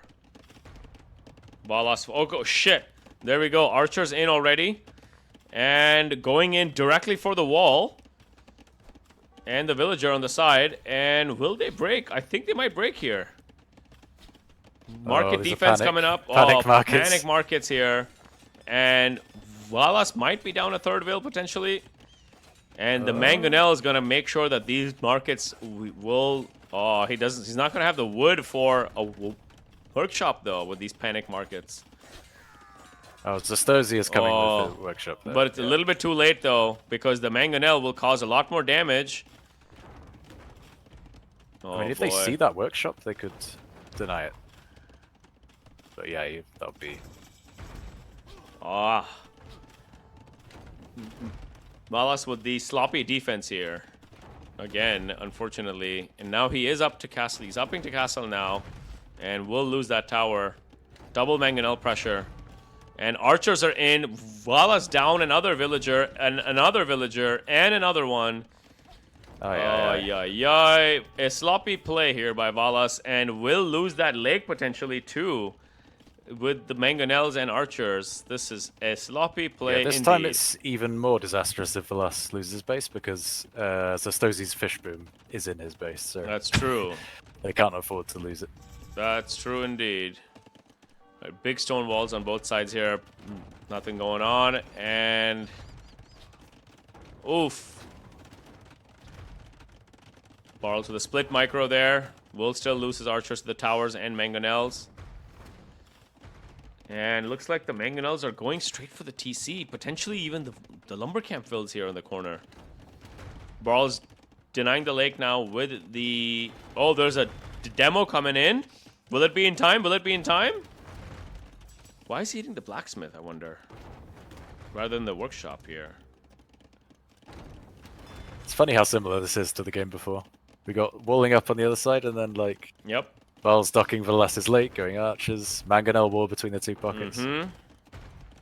Advantage definitely to the Lucky Rocks here. But Zastasy with a little bit more villagers. A little bit more idle time, though, because he got Zastasy's going Redemption Monks to defend this, which is...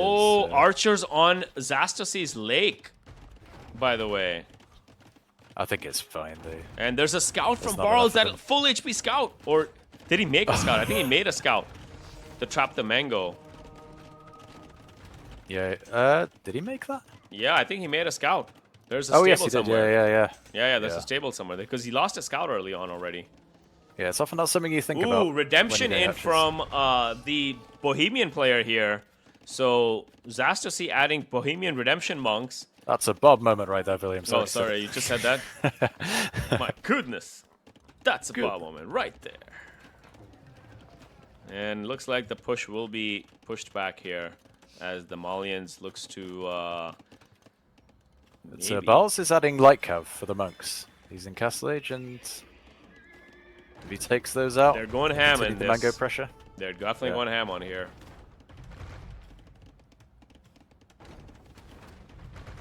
I suppose the difference this game is Valas' Castle Age, he's much more alive than he was than the last game. He can contribute to the defense. Castle Age TC for sure.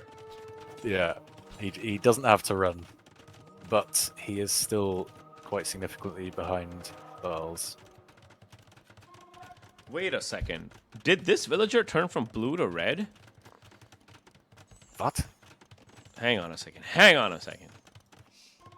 Was it converted? No, it wasn't. It was always red villager. It looked like it was converted. Like it changed color for some reason. No, never mind. That was just the archer. I'm like, how did they convert to red? Doesn't make any sense. makes no sense. Alright, so Andre Tankity Tank's is doing a 3 TC Spanish boom. Okay. But he's got that big, juicy lake in the back. Look at that beautiful lake boom by Tankity Tanks. Amazing. And Team Balas, 20 bills ahead. 30 bills ahead now on villagers. Yeah, but Andre is fast imping. He's on his way up. It's kind of a semi-fast imp. Yeah, that was expected for sure, but I think he's just going to fast him into BBC defense with Portuguese. And same with Regidan, he's going to be just doing Bohemian. So all 3 players will play here. All 6 players will play here, I should say. And here comes a Bohemian Zastasy castle. Oh, what a time for a pause. What a time for a pause indeed. Oh no, will he lose this castle? He has got the monks though to defend, so he's got those redemption monks in queue.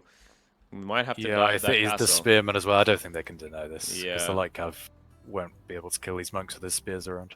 Spearman. Spearman. Who's the 5th player in Team Barles? Is Enderin for sure. Barles is really showing why he is the world's best Rage Forest player. Amazing. He is without discussion one of the best, but Valas made the same stupid mistake in a row now. Cliffhanger, tune in next time. That's it for us, folks. We're going to call it a night, and we'll leave you with Stellar Mish now on the raid. See you. Have a good night. No. We're definitely when AoE2 gets fully commercialized, like before a big like Mangonel war, just there's an ad break. Like, there's an ad break for you guys at home. Just you wait. As the projectiles are going through the air, it's just a sudden ad break. All right, so we got a game. Ooh, Viking longboat from Barles. Ooh, can they deny? The monks are hiding in the TC, and maybe they deny this castle after all. Interesting. There's a demolition raft here, though. Will he lose the castle? Oh, was he lose the castle? No, the monks are here now. He must. Light calves are back. Going back in the TC. Oh, shit. Oh, yeah. You got the TC there to shoot them as well. Oh, double, triple villager kill. Multi-kill. He just needs to convert the mangonels and let the TC and spears defend his monks. Like, stop I think going he's going to get the castle. They've abandoned the fight. Wow. I'd love to see this full of longboats, this like right. galleons later on.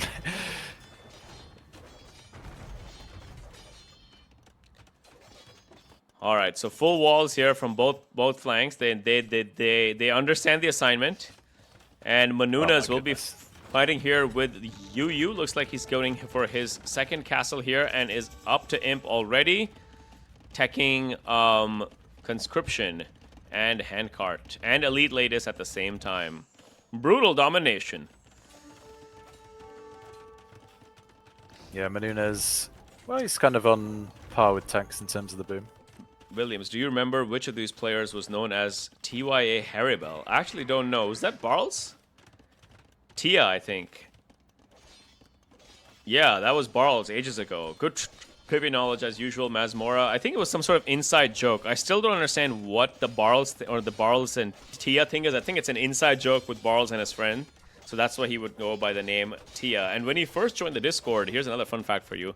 His Discord name was actually Tia. Oh, the light cav diving the monks. Monks not converting, and he's going to lose all of them in quick succession. He doesn't pay attention, and he's not paying attention. Yeah, I mean, he's Vikings. He doesn't really care about these light cav anymore. Yeah, exactly. They were just there for the monks, so. They were just there for the memes. And then MBL made a Smurf called Tia Horrible. That's funny. Looks like that rivalry has been going on for a long time.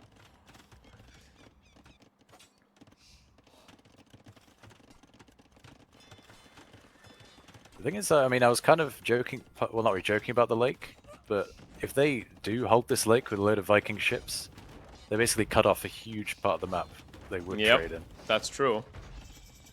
That is true, actually. Good observation there. All right. Let's see. Lots of latees coming in here for Manunas, and he will make a forward castle himself. Big paladin or big cavalier numbers here by Mr. Plant or by Tankity Tanks. Yeah, the one issue with latest is they do take a while to get going because they're a castle unit. So, but you do expect more numbers? Menounos does have 18, and he's got elite. He's missing the last relic, though. I think he needs one more relic in his monastery. Yeah, 2 more, I think. Wait, 16 plus... 16 plus 4 is the max. Plus 5, I think, isn't it?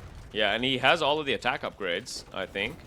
Iron casting's just coming in. Oh, so... never mind. Iron casting is coming in, and then he's going to do blast... Or no, Wait, Iron 16 plus 6 is the max, isn't it? Someone in chat. No, I think it's 16 plus 4. This is it. This is all his upgrades. He's got full upgraded now. No. That's only 2 relics, and I'm pretty sure you can get 16 plus 6. Is it 16 plus 6? Okay, so then he's missing 2 relics then. Yeah, I think it used to be 16 plus, or it used to be plus 7. Plus 7, yeah. You could get plus 5. 4 relics plus 2 you get plus upgrades. 5 That's plus right. the Anor 26 is correct. 4 relics plus 2 upgrades. 22 total. Ladies. Yeah. So Barles is actually adding more Viking longboats here to get some map control. Kind of a meme strat, but one that might work actually. I mean, it's kind of meme, but as I was saying, it's like incredibly annoying and incredibly difficult to push as well. The question is, how do you deal with Hoofnice and Halbs from Bohemians now? That is the question. Well, Latus can be pretty effective against Halbs. Well, small numbers, especially in low numbers. But they have Paladin too, so they have Paladin, Bohemian Halb, and Hoofnice is getting teched in 5 seconds. This is going to be really tough for Team Barles to push back. Champions, probably? Yeah, but they're shit. They got Gambesons now. Yeah. Gambesons, Chieftains, they're... Pierce Armor doesn't Chieftains, do much. they're not too bad against Paladins. Versus Paladin, Bohemian Halb? I don't think so. Barles' best bet is to make a bunch of longboats. And just be Mimi. You can do both. Now, both the flanks on the opposite side have walled heavily. It just matters now who comes in faster with army. Is it going to be Regidan with Byzantines, or is it going to be Andre with the Portuguese? Yeah, I think those two could just have a 1v1. It would last like 10 hours at this point. Yeah, see, so now Barles has forward barracks. He's taking champion from forward barracks too, which is not the best thing to do while you're the Vikings here. And Tankety Tanks and Zastasy cleaning up in no time here. Or have they cleaned up? Never mind. Are they cleaning up? They're getting cleaned up, mopping here by the damn halberdiers from Lucky Rocks and the ladies from Menounos, playing the janitorial role of cleaning up. Needs a bombard boat to get the castle and production down. Yeah, that's right. Also known as Elite Cannon Galleon. Chemistry coming in. Oh boy. Maybe that is what he's doing. Yeah. Well, he goes champion. No, there's and a then castle you can here, also though. add cannon galleons in the Castle here from Valas, so don't think Yeah, that's Valas knows what's going on. He doesn't want that late full of ships. Yeah. Chemistry for Vikings, though. What did he do with chemistry? Is he going? Well, Arbalest? he's doing out to get cannon galleons. You need No. chemistry first before you do the tech. I know, but like. Yeah. Why else do you think he's doing it? I think maybe chemistry Arbalest? No. I suppose there's the special new Arbalest. Yeah. They're still not great. They don't have thumb ring. Menounos They doing died to the the Hoofnice. diving siege again and able to get out one Hoofnice out of the picture already. Byzantine Cataphracts adding to the fight here. Team Valas with the army advantage here fully on Team Barles. Portuguese not adding any army so far just yet, adding Fetorias and Eco. I think Portuguese is going to play full sling, maybe. 14. I mean, he's trying to break in with Halb. He's trying to bring in with cannon. Halb. Yeah, Halb cannon. Let's see. Halb against Cataphracts. Not the best for sure. And Team Valas in a dominant position with the Bohemian Hoofnice and Spanish Paladin and Spanish trade. So they've got the Bohemian Spanish trade stack here. And they're flaring the markets for the full end-to-end trade, boys. That's going to be juicy. Love it. Love to see it. Late game. Late game, I don't think Team Barles has the civs here now anymore. Lithuanians have been whittled down to 49. Ooh, maybe. Oh, there's the cut. Oh, look at this cut down the middle. With the ladies down all over Tankety Tanks' production buildings, though. He's like directly in the production. Zastosi taking up a panic castle, not going to be able to finish it though, Spanish is. And maybe they fight here now instead, while they cede map control on the top. This is a really dicey position for Team Barles, but Manuna is going to try and raid as much as possible with his... This is the time you should get Supremacy as Spanish. Yeah. So he got 16 plus 5. He's still missing one of the relics, but should be fine though, even with this amount of attack. And Barles adding a castle here. Nice. And Team Barles also pushing in the bottom, but they've got a bunch of cataphracts now, full elite, and seemingly with all the upgrades too. So I think it'll be fine here from Regiden to push this back. Lucky Rock's adding some keeps as well down the middle with the Korean castle. Yeah, this is a good decision. Push in the middle. All the Hoofnies are at the top. It's almost impossible to... Yeah, well, Hoofnies right can't now. move, and they're not that mobile, so they're going to have to just keep pushing here on their own. Yeah. Malian Gebetto's getting added now to the mix. He's going Korean Bombard Tower rather than keeps. Ooh, interesting. I'm not sure I like that exactly. Yeah, keeps are way better, actually. Yeah, they like get that range. The Hoofnies with the keeps, yeah. So I would like to see some keeps here versus the Hoofnies, and they are coming in. Again, Bombard Tower though, not keeps.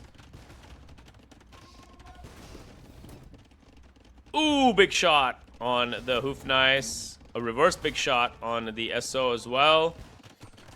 But looks like Team Barles, Team Valas are going to be able to push this back. Not without... Wait, Lucky Rocks just did the tech for the keeps, for the extra range. Yeah. But he's still making Bombard Tower. I think maybe he's... Does he think he's Turks and he gets the range on the Bombard Towers? BBT, no, I don't think he Or is he just clicking the wrong tower? It's very strange. Or does the tech apply to Bombard Tower as well? No, just keeps. Yeah, they've completely shut down this push in the middle. And Manunas is one latest, still doing damage. 18 kills for this guy. Look at this, elite latest. Just 18 kills in the back. Hanging out. Ooh, big shot on the Gebettos by Malians. And Barles adding some champions here. He can't really add much. He can't obviously go cavalry. Maybe Arbalest, but Arbalest gets wrecked by Bohemian Hoofnies. Yeah, Oh, Vikings big shots! not the best right Oh, ho, ho, ho. All of the Hoofnies are dead. That's what you can't afford to happen. Yes. Like, Bohemians should completely shred Koreans unless you're not paying attention. Exactly, and that seems to have exactly what happened there. Oh boy. Okay, Andre's finally making hand cannons. Like, you can't just go halve against Byzantines, cataphracts. Close game so far here in game 3. Psychologically important, but the Spanish and Bohemian trade stack is going to be huge for Team Valas in the late game. And I think they have the better about the sibs. Bohemians as well. Yeah, that's a lot of a trade. A lot of trade indeed.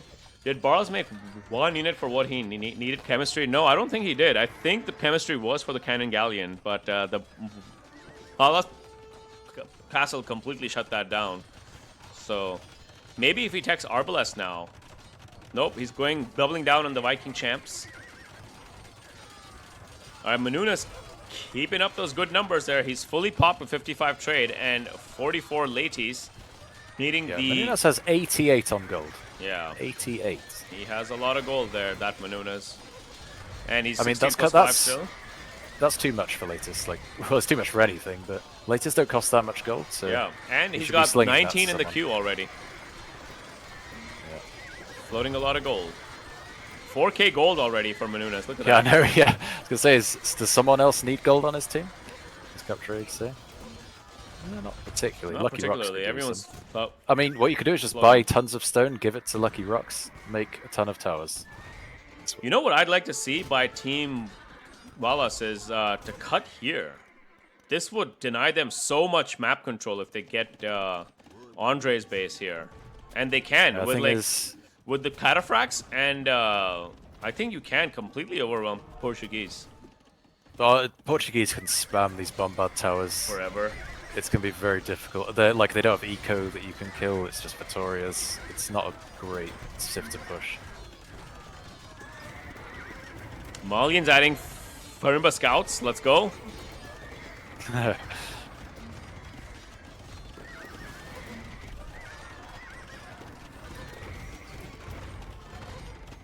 Okay, Menounos did buy a lot of stone, I think. I wonder if he should use that for more production. Keeps. No, they're doing give it keeps to now, so they Lucky do Rocks. recognize that the keeps are the hard counter to Bohemian Hoof Nice. And a little bit of a reverse push coming in here from Team Barles. Look at that. With the Korean I think with keeps, the addition of the keeps, yeah, that's key. That's the key. Regeedon making slow but steady progress here onto the Portuguese base, but it may not be fast enough if they lose Valas' base. They're deleting markets already on the top and retargeting on this market here in the corner by the lake. That's not ideal though, because the lake bugs it out so much. And Team Valas already in the back foot now with this huge push back by Team Barles. Oh boy, here we go.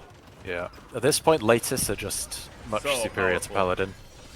They're slow to get going, but once they are, they're just a really good unit. Insane. It's insane. So Team Barles coming back as strong now, and I think we're going to see a score switch here soon.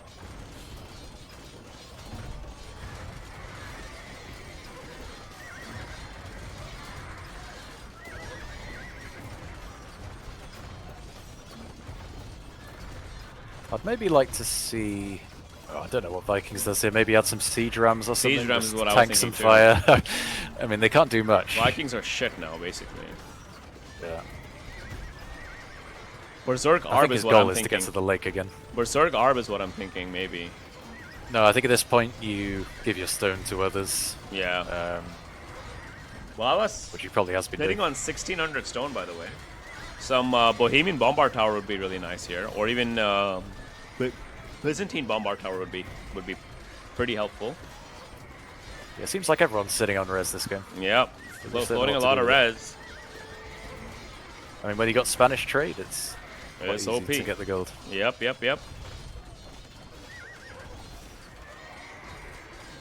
Richard Andre is just a complete stalemate there. Complete stalemate. They're going back and No forth. progress being made whatsoever. I really think this is the only condition that Valas team can win now is they push Andre, because that's a civ win for for Byzantines with the cataphracts.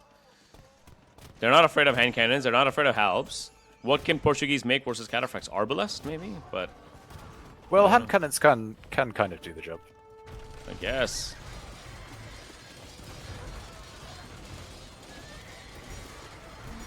Yeah, Capra, there should be a civ that could. Ooh, sling look at this past little teammates. cut on the top I here agree. by Barles and taking all this extra res and stone. He's adding siege ram now. I think he heard you.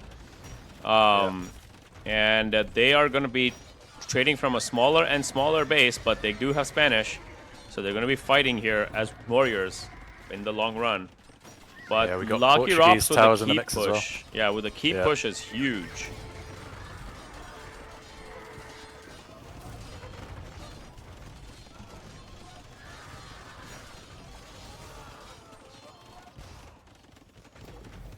Yeah, it's strange. The two top players have kind of got useless civs at this point, and they're not really. They're not really contributing. Contributing. It's with the everyone else pockets. who's- It's a game of the pockets now, boys. That's what happens. Yeah. Regeedon should just cut. That's what I was saying earlier. If their win condition is just cut and raid with a bunch of Paladin here before they spam a bunch of BBTs. Like, this is not helping either side, honestly. I was just about to say Valas maybe add camels, and he is adding a few. Because these latest are a big problem. They're not really. Need just 20 hoof knights stomping and the through towers everything. disappear? No, but they do outrange. So if Lucky Rocks does good micro, he can outrange the towers. And Menounos is doing a great job sniping siege, like, selectively here. Yeah, I'd agree if it's just towers with like help, you can easily snipe them with the Hoofnies. They just do so much damage. When there's latest in the mix, you just can't get there close enough. Valas gonna lose his castle here again, and maybe Barles adds a dock now, and we'll use the chemistry finally for once. Yeah, let's go.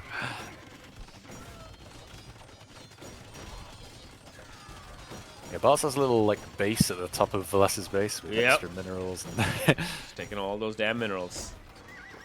Nope, he's recovered the villagers back now. Ooh, Valas losing a bunch of vills here in the forward. And there come the lake, there come the docks. We are gonna see the elite cannon galleons, boys. Let's go. Let's go. Minerals. oh, he's doing the unique tech just for longbows. Oh, there you go. Cannon galleon. coming out. There's the chemistry for the Vikings in play. And Andre actually pushing back because Pitchard has to fight here with his with the cataphracts. Fully, I think he's here full with cataphracts. 18 cataphracts on the right side of the flank here. Not looking good for Team Valas. Yeah.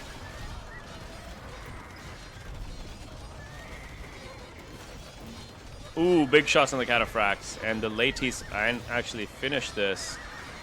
Damn. One big problem is here, all their production buildings, the Valas' team's production buildings, are like in Zastozzi's base, and they're kind of getting lost in the trade, like traffic jams. Yeah, a lot of jams. Oh boy. This is the beginning of the end, I think, here. GG, boys. Despite the Bohemian Spanish trade stack, psychologically important. Game 3. Yeah. It was a brave fight, but the pockets, unfortunately, for Team Barles are able to shine harder than Team Valas here. I mean, they kind of recovered from that bad start that Valas had, so it was kind of a pocket versus pocket equal situation, but I think we've seen that Latus is, well, either Menunez just outplayed Teutonic Tanks, or just Latus is just Latus is so much stronger here. And these towers and Portuguese towers added in. They're going to go for a fight here because the Bohemian Hoofknights are taking out the keeps, despite being ranged. Who gets Siege Ram on this team? Do Malians get Siege Ram? Malians... I don't think so. Someone in chat. I'm not sure.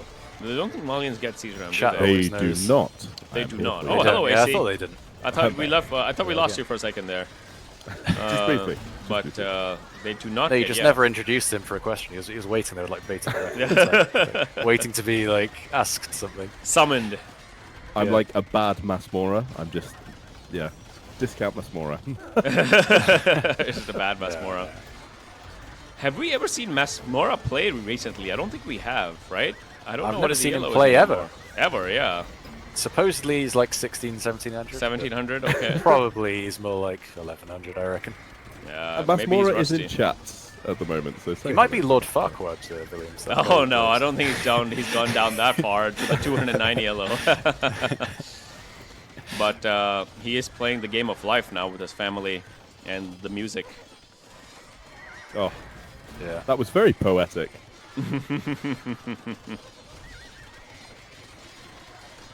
As this game does seem to be coming to a conclusion, you said Lord Farquaad. Do you know where that name came from? From Shrek, I believe. Shrek. Yes, but do you know why they use that name? No, where does that name come from originally? Because it's the closest word they could get to calling someone a fuckwad. Oh, of course. I was going to say it's, it was some. It's a child-friendly word, and they had to keep the movie at least PG, right? Because they wanted the kids to see it. It's like with Meet the Parents as well. What's his name? Martha Fokker. Yeah, the Fokkers. Oh, the Fokkers. Yeah. Man, Menunez, MVP, 75 Latis here. Massive amounts of gold. Ooh. Huge army comps here.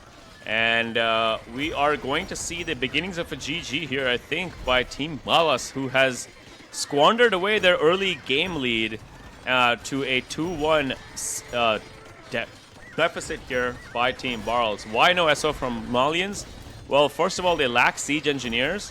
And I don't think they will contribute because Koreans have a 10 range SO themselves. Yeah, that's just a sad micro matchup. Side macro matchup for sure. There's the GG. Yeah. What a brutality. Bohemian Spanish trade stack, unable to do anything here. And we have a 2-1 in our hands, boys. Team Barles up.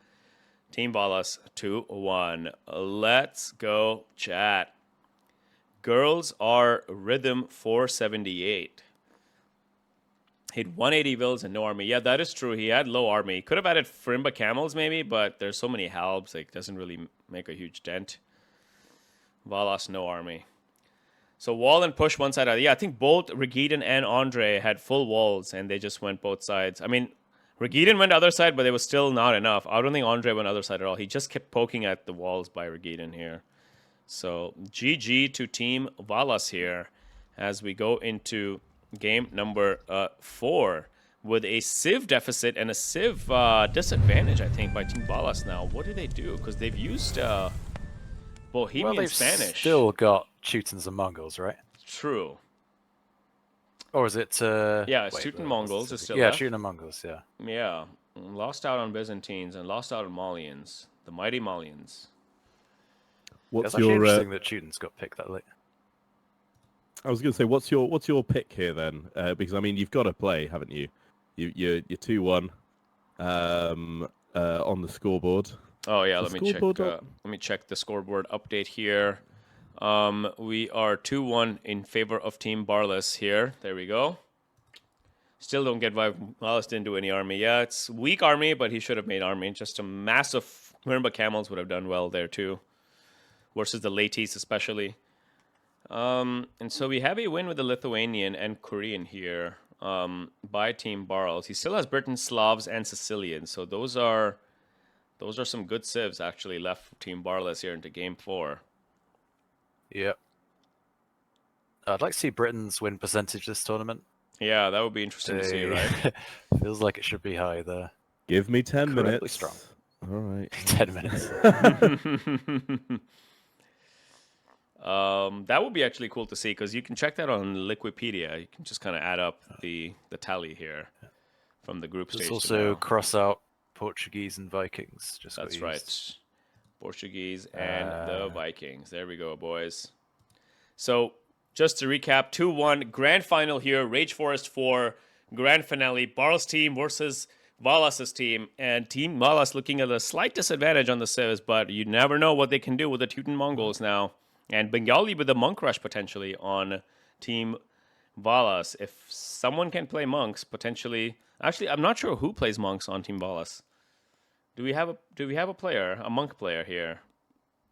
Well, I guess not Planner. Richard. Maybe Richard could play monks, Bengalis, flank. I think he's going to play flank Bengalis now. And Andre, to counter that, maybe they go Burmese for Andre. I think Andre will play Burmese, and Richard plays Bengalis this game, flank. And then we'll see Italians potentially as the other flank. It'd be interesting to see which matchup we get on flank again, because we've seen Valas against Barles. Barles has won that twice, and when it was the other way around, and he was facing Richard, and Valas was against Andre. Valas won. So. That's right. So if they mix it up a little bit, maybe they get the other side. Well, I don't know if you can player. choose that, but yeah. No, it's RNG at that point. So we'll wonder if we'll see the flank Mongols from Valas. He likes that. Ooh, they are in the game. All right. But, we got the 125 on the Speculate, but the civs are up. The civs are up. All right, let's take a look at the civs here. Sadly, Valas cost kind of the last two games. All right. New map, a new game. Oh boy, this is even worse for Lakery. I hope they don't call this one a Lakery now. And we have Valas versus Andre. So mismatch on team advantage to Team Valas here, potentially on this side of the flank. Full open map too, with Andre all 4 minerals forward. 2 stones and 2 golds here on the forward position. And let's go here on the left side. We see Richard versus Barles on the flank. Barles, no loom. These lakes, we got 3-3. We got 3-3, but these are worse lakes for sure. And this is actually more of a read than last game, honestly. But it looks like they are going to keep playing. I mean, they're behind the choke points, so I think it's fine, right? Yep. And Andre going for the walls, trying to secure his gold position and stone position. But this is a horrible map for Andre. Valas is going to salivate at this matchup here. Meanwhile, Regidon and Barles going at it on the other side of the flank. Barles doesn't have loom yet, and it is going to come in now. He is going for the will fight. Let's see what he can do. I think Barles' goal is to deny this lake and also try and contest this lake. So both forward lakes by Bengalis. Forward lakes by Bengalis, yeah, it's not going to be good for Team Valas here if they don't secure that map position. And definitely advantage to Team Barles. And Richard sending 3 more wills to fight this back. Amazing. Williams, do you consider to get lakes out of the map for RF5? No, I don't think so. We'll make it symmetrical. Maybe we'll just do it for pockets. I don't know if we can hardcode that, but RF5 is a long ways away, but I don't think we'll have a dry BF. I think lakes are integral to the BF meta now. But let's see. It is a little bit far away, though, so we'll see how the meta evolves over the year, and we can make a decision at that time. Maybe with this, like, new fish trap thing where you can fit so many in, you can make the lakes a bit smaller. We can make the lakes smaller for sure, and we I would can like make them it to just remove for the pocket. the new thing, to be honest. Yeah. It's too easy to fish boom now. It's really, really good to fish boom now. So far we have a 1-0 advantage Team Barles, as Regiden has lost one of the villagers here as the flank Bengali player. Barles just has this special magic trick, just not lose vills in Yeah. villas. I don't understand how he does it, and he manages to keep his villagers alive. And they're still coming. They're still coming, but Richard has got the walls up, and looks like Barles will be content with that wall. Securing both lakes for Richard is crucial. It's going to be interesting to see if Richard can get that wall up on the right as well. You can see Barles is immediately both players sent 2 vills across. Yep. We're going to have to tap. Oh, no. Richard going for the boar rather than the wall. Greedy boy. Greedy boy. And Barles going to make him pay for it. Yep, as he should. Oh, boy. I like this comment in chat. These things are ignorant / dumb / noob. Making lakes all over and crying about everyone getting a lake of their own. This is called RM, as in random maps. Yeah, the issue is that... Okay, fire on. Let me answer that for you. At the tournament level, especially when lake booms are so easy, having RNG on lakes is definitely not okay, because any team having an advantage on the lakes, it makes a huge... Like, you can't do anything. Even if you H-push with monks, the other guy's always going to be ahead on villager if he doesn't have a lake versus the guy that has a lake. So the lakes just make everything stronger at the highest level. Maybe at your level... It may be not that bad, but for noobs, like, making RNG comments is actually a little bit disrespectful to the top players here who will take out any little edge that they can get. And remember, this is the highest levels of the game. So lakes are extremely OP, as we've seen in Rage Forest 4 so far. And that's why we've had a bunch of Rees as a result. So, yep. I'm enjoying that the other side of the map is incredibly calm. It's random. It's part of the game and shows versatility with skills. No, but like I said, its randomness is the reason why you can be behind, even if you're a high-skilled player. Like, any of these Rage Forest players, if they had a lake, and you could be the Viper, and you still will lose out because they have the lake. And you've seen the Viper. He's playing Rage Forest a lot. When he doesn't have a lake, he's significantly behind anyone who does have a lake. Doesn't matter the skill. So the skill... versatility argument doesn't make sense because the lake makes such a huge advantage on the villagers, so it negates the skill advantage. And if you have data to prove otherwise, I would be happy to see high level data from you to prove your counterpoint. I think this is just an opinion based on no evidence at all. So if you have evidence to show me, I'm open to changing my mind, but I don't think you do because you don't play Black Forest at the high level. So, anyway.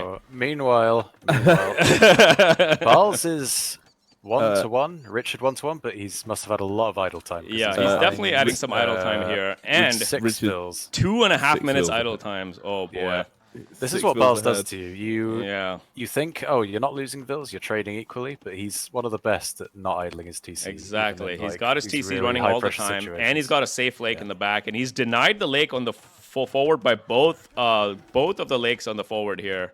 So Valas team actually had a lake disadvantage, while Team Barles adding the 2 lakes already up in the early feudal age, or the early dark age already. So... all right. So now you can see here, fire on, by the way. We have 2 lakes to 1 lake on, you can see already the villager count on Team Barles, and minute 10 is up by 10 pop as well. And this explosion, this lead on the villagers will only continue to explode as we go on to the castle and the Imperial Ages. So it's a massive advantage to have a lake mismatch like this. And I think it's advantage to Team Barles now with the 2 lakes to 1. And now Barles also taking his lake. So it's going to be a 3-1 lake advantage here for Team Barles. And not looking so good over here. Let's see what Valas can do, though, as the flank Berbers into Andre, who I believe will try to play some monk play, maybe. Let's see. Andre is... I'm not sure what he's doing exactly. Like he's on stone. Yeah. Seems like he's playing like almost reactionary, you know, waiting for Valas to make a move so he can defend. But it's going to put him behind in economy. That's like right. Valas is just comfortably fish booming. This is a mistake you can often make against high players. You spend so much time worried about what they're going to do to you that they can just do nothing and you're just behind anyway. Exactly. I think Razno Chinets has the good option. You don't get it. You should just flip a coin to decide the winner. I agree 100%. Actually, I'm the winner here because I have the prize pool and I'm going to Miami tomorrow and I'm going to blow it all over there on a table. So these players are just playing for entertainment, honestly, for free. So let's go. If you're in either Richard's or Barles' position here, what's your follow-up, Chrissy Boo? What do you think? As in, are you worried about the pockets coming and getting damage up? Are you just trying to get yourself up to feudal and stonewall? What's your sort of mindset? Well, after a long Vil War, you're always worried that the pocket's going to come in with a workshop. Yeah. But this one wasn't too long, so I think... Yeah, it's difficult. You kind of probably want a fast castle from this position, doesn't it? No, but Planner has a stable, though, looks like. So he will maybe potentially, you know, try and break here. Let's see. Yeah, it depends. If you know your pocket's coming, then you can fast castle. Yeah. If your pocket's just going to boom, then yeah, obviously you need to get up here against comes a villager forward, though, by Lucky Rocks, and I think he's going to add a workshop here. And this is what they've done every game. Yep. Barles takes the advantage here on the forward. And Valas opting for a boom game here. Interesting. Or is it a 1 TC all-in imp? Let's check his res. Is this a fast imp by Valas? 600 food, 1 TC? What? I think he's just fast casting. Or yeah. I guess. Yeah, I guess so. Not a fast imp build order at all, but he's on stone. He's walling his base. I think he's playing the walling game and allowing Zastos Teuton to play other side. Yeah, I feel like with the Sicilians, with their boost they've had to their farms now, it's so easy to just get first farm upgrade. Yeah. Or second one. Lucky Rocks is not going to replenish these farms ever this game. Yep. They're going to have so much food on them that boom just becomes so smooth, and they're sort of later on as well. So it's probably one of the easier civs to chuck out a Mangonel as well as getting the boom on, and that extra 100 stone. And there's just lots of things that kind of help Sicilians, I don't know, feel quite smooth now. Yep. Definitely. But, yeah, the Rico's nice, yeah. Comet 77, a re for no reason with a very even map. Yeah, I thought that last re was kind of awkward, and this would have for sure been a re. Unfortunately, they didn't call a re this time. Yeah, it seems like both teams just didn't want to play that map, so they just agreed. They just agreed for a re. They just went like for if a you re ask on for their a own. re and like the other team's like, okay, fine, you should be like, actually, no, I don't want a re. Because there's obviously something they don't like about it. Yeah. I'm liking this. We've got some Step Lancers coming out from Mr. Planner. Step Lancers into Mangonel, so definitely Richard is going to have a little bit of a nice pocket protection here on his fish boom. Lucky Rocks, we've got to be careful here. He's just taken out Barles is going to spot that, I'd imagine, just in time. Yeah, I think Mr. the whole Planner point goes of the gate beast is they're mode, supposed for to go sure. through there, so he's destroyed the wrong wall tile. The wrong point. Now he can't even go through the... Oh, he's going to lose the mango. Yeah, He's that's gonna- kind of very sloppy. Very sloppy. Oh, can he get in, though? After he loses the Mangonel? Nope. Barles has walled back fully. And, all right. So these Tatart Pointy Boys are now going to be useless unless they have a reverse push in. Yeah, a bit of a misplay there from Lucky Rocks.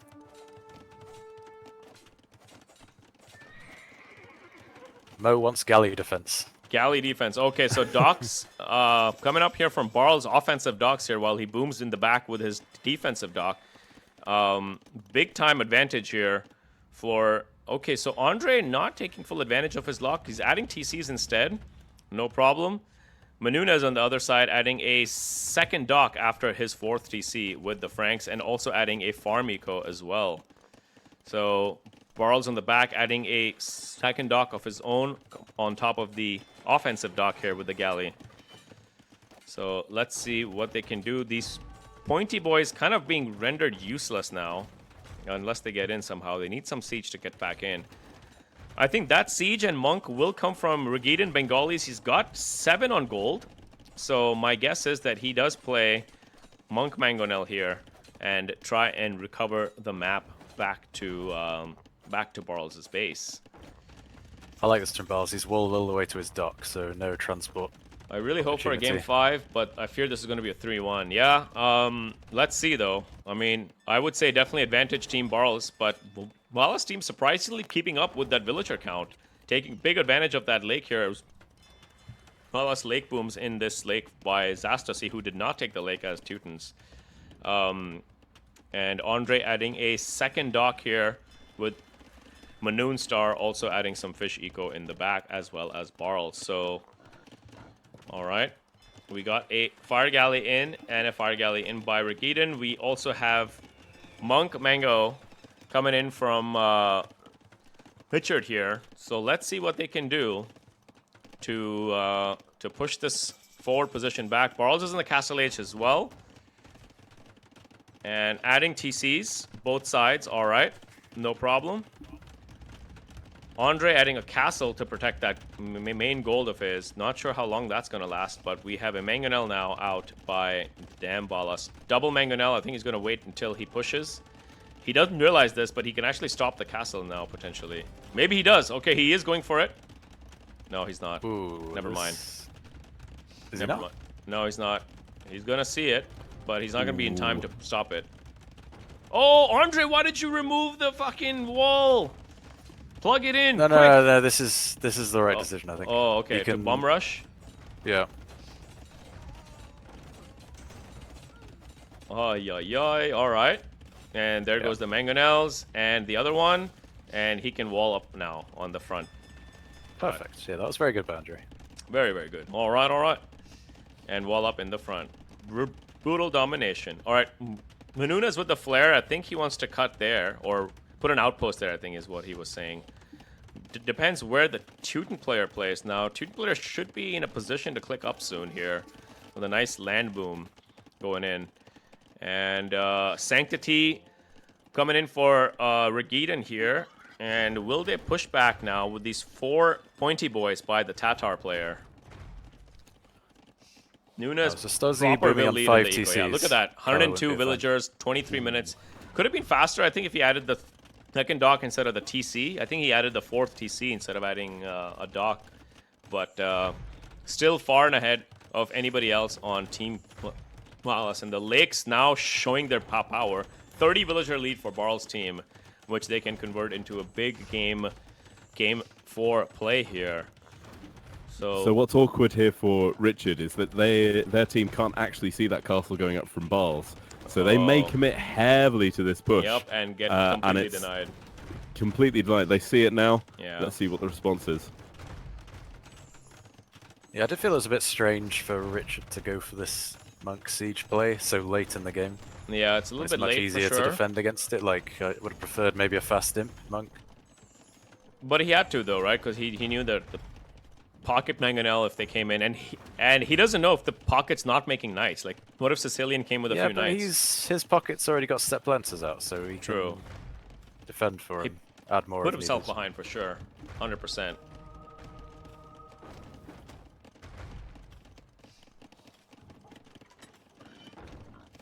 Okay, so Stozy is coming to the left-hand side with Vils, so they are going to push there.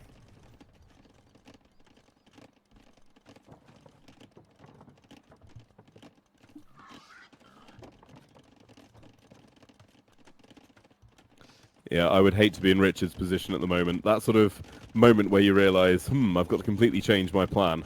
And there isn't really a good one as it stands at the moment. He's adding his own TCs now and a university. But he is so far behind in terms of boom. 10 Vils plus all of those fish. It's, yeah, the boom from Barles has been pretty strong comparative to his own. Yeah, you can just imagine if he just didn't make these monks, didn't make the workshop, just boom straight away. Yep, no, he's going to play the full wall game here. And I think Tatars will have to play other side here. Oh, wait, no, the Teutons is coming here too. Okay, so they want to fight this side for sure. All right. I think it's going to be another 3v3 with the flanks on the other side. And Valas doing walling. Higher score than Valas, interestingly. He's fish boomed himself. Yep, exactly. He the has fish in the boom. middle. There you go. Yeah. But so has Barles, though. He's got his fish boom as well going. So, again, I don't know if Fire 1 is in that chat. This is why fish boom is so OP. And having random lakes is not tournament-grade competitive. Because you can get so far ahead of your guys with that fish, with that lake. Look at this. Barles, 3 dock boom, 20 fish ahead. Richard only got 2 fish here because of that forward lake. So it's a big part of the reason why they're behind now on villagers. They have a 50 villager lead actually, Barles team. So they're looking pretty strong now in game 4 here. Let's see if Team Valas can turn it around with these civs though.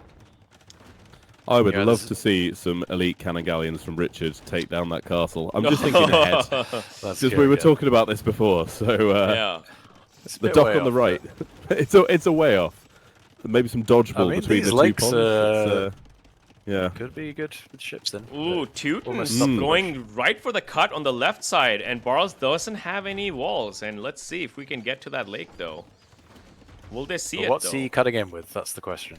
Well, we got some Tatar pointy boys. Are we buying more? Oh, we're getting elite. Yeah, got a few step plants. Yeah, exactly. Oh, there is an onager. Zastosi's got one on the left-hand side. I think they're going around the left. Yeah. That's what we're saying. That's a Bob moment, AC. That's a Bob moment right there. But thank you very much. But Barles when does you said see what it, are they cutting into, I thought you meant what are they? What are they? What units are they going in with? There's no siege. There's no units. It's just open forest. These trees are being felled for no reason. The poor trees. This is gonna be interesting because Sicilians is on the opposite side to Teuton's. Yep, and he's actually getting in. He is getting in with the Cavaliers. All right. Manoon Star has Paladin now fully. Frank Paladin, minute 31. That's a good time right there. Right there. Almost all upgrades too, so this is huge. Valas might be in trouble here, actually. They need a siege, or they need a Treb. Okay, so Treb coming after conscription for Andre. And army counts looking low for Valas here as he defends his base by himself. This castle might just go down from straight Frank Paladin. Not in range of any other castles either, so... I don't know where the army is for... yeah, where is... Team Valas. Valas only 50 army, minute 32. It's really, really low. Even for the Teuton player who was basically free booming the whole game. No halberdiers. It should be pop capped by now. Minute 32. Yeah, one problem they have is their kind of Cav player was slowed down by having to make things. Yeah. Whereas Manunez had a free boom. So Manunez if they had do a full break free in, boom, yeah. it's going to be very difficult. Manunez is basically at pop cap now. 42 Paladin on the field with Franks and the Sicilians. And looks like Teuton has to run halberdiers all the way across the base. Ay, ay, ay. This is not good. Yeah. And Valas' second castle going down, and that's not good either, because I believe he wanted to go UU, but he looks like he's adding a couple BBCs for the Trebs. And he will take down that Treb, and I think he'll take down both Trebs with the BBCs. Yeah, he's going UU. He's coming in with champions. Yeah. Not looking good for Team Valas. Oh, they've let those Paladin through. Yeah. If they just run through, that's probably the play. It's an easy wall, but... and these Paladin can take out the Teuton Halbs in small numbers easily. No problem. That's not a danger at all. Okay, he locked it now, finally. So, Keshik's now from Mr. Planner. Oh, their trade is trapped too here. Oh, SO now fully in for Lucky Rocks, and is this the dagger? Is this the dagger, boys? Yeah, this has spiraled out of control very quickly. Yeah, the Teuton push on the left side is really slow. I don't think that's going to make a big difference here. While he has to stream halberdiers and Keshiks on the other side. Valas behind Andre too in villager count and army count. Only 2 army again. Valas not contributing in a meaningful way, surprisingly, as his tier 1 captain. But same with other side Barles, not contributing much. He's just playing the defense role here. Walling, but at least Barles walled. Valas didn't even wall everything yet.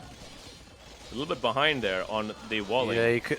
Seems they're planning to go wall other side. I think he needed to wall a bit more. Get fortified earlier. Yeah, exactly. Like it was just regular stone walls, just 2 layers. It's quite easy to get in. And Manuna is now in with a full pop, full paladin with 12 more in queue. And are we watching the winners of Rage Forest 4? Are we watching the winners of Rage Forest 4 now for the 3-1 domination by Team Barles in this crucial winner-go-home game for Team Valas as they're scrambling to get map control on either side of the map here. Can they stabilize this push? I wonder. What do you think, AC? I mean, what do you do I think if you're Team Valas position? The army coming across, they need to get those Keshik over, and the Keshik will do well enough to kill out the Paladin in the base at the moment. It's just, to get there, they've got to get through this wall of pikes, which is never what you want to fight. I think the huge thing is, you know, Zastossi needs to add production at home as well, which I think they're starting to do now. Correct. And it does... I mean, Valas is running Vils through the whole way through the base. You've got to play this one out. I mean, it's potentially your last game in the tourney, so you're going to fight to the end. Yeah. And, you know, don't underestimate Keshik are good, but Frank Paladin are just so much stronger, right? Yeah, there's some good units on the field, but I think it was just incredibly big shots on the Keshiks here as they choke in and they just die to the SO. Strategically, this just went very wrong for them. Yeah. They all went left, couldn't get in. The other team got in that side. They're all really far away. It's like... Valas didn't wall his side at all. Like, he knew that his team was going fully left. He knew that Teutons was going left. I just think there maybe have been a miscommunication here, maybe? I don't know. And Andre now full pop cap. Valas in the damn hell with only one army. And maybe they just expected that the other team would go left as well, like happened in the previous Well, game. let's see if Everyone Regiden goes can the send same side. some Bengali camel archers to the other side, potentially, to help out. But maybe the Teuton player with Canalation's castles can defend for a long time with Bengali help here, potentially. I don't know, but Valas is out of the game. He does have 101 villagers, though, so he has kept his vills alive. What is he contributing in army, though? That is the question.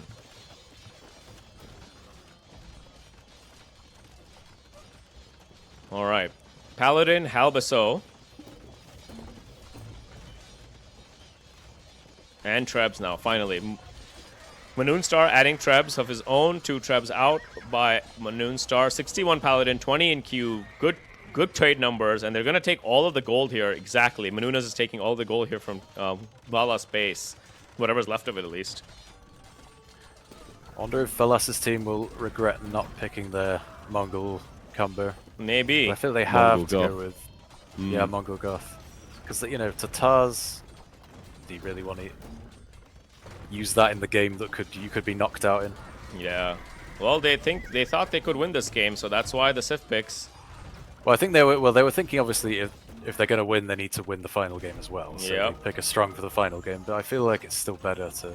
All right. To take a chance on game 5. Yeah, and then the pressure's on the other 4. team when you get to game 5, even if you have worse civs. So Regiden actually doing a monk and camel archer push into Barles. Let's see if he can get in and get into their trade with the tanky boys. That might be a little bit of a win condition while Teutons hold here's Canalation castles, potentially. See if they get some map control here. And doesn't look like it.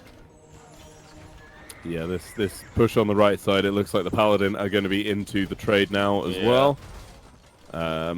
Canalation's castle is going bye-bye.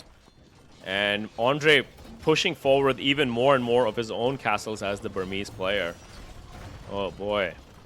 Team Valas, 0 map control now as they get squeezed in tighter and tighter. Oh boy. Yeah, Andre has played this game well. He's outboomed Valas and contributed with army very early, as soon as they pushed.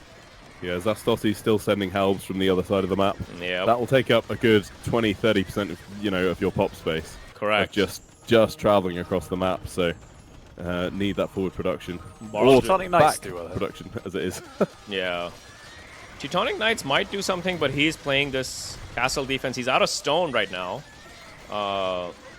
Yeah, he's out of stone completely, and he's got nobody on stone. GG. There it is. What a brutality. Congratulations to Team Barles for the 3-1 brutal domination here on Valas. What a game. What a game indeed. Incredible. Incredible. The winners of Rage Forest. And they won every single set? Wait, it was 3-2 in the semi-final, wasn't it? It was 3-2 in the semifinal, yeah, on the Rage Force 3 set. That set was arguably a lot closer than this one. This one, they lost. I'm just really surprised. 3 games in the entire tournament. Yep. Team Barles coming in with a 14-3, I think, overall. Brutal performance here by Team Barles. I don't think it'd be 14. It must be 15. Yeah, probably 15. Because you always win 3 games. Correct. 15 to 3 is their overall record. So, very well played. They missed Manunas, though, yesterday. But today, he came back, recovered, and came back as stronger for his team, having big Paladin numbers everywhere. 85 Paladin on the field with 26 in queue. Great job here by Team Barles. Very, very well played. Incredible players. Wow. Yeah, I think Team Valas also, give them some credit. I think they've really put in a good show. Not a single game in this was like a complete whitewash. There were times that, swinging backwards and forwards, all the players played everything out as much as they. Well, the one you missed, Daisy. Oh, the one I was away for. Oh, was that a complete? The games I saw today were. Yeah. Most could have let that one go. I'll have a nice whiskey. Well done. Do that. That sounds like a great plan. Indeed, I definitely deserve this whiskey now. Great tournament, brutal domination.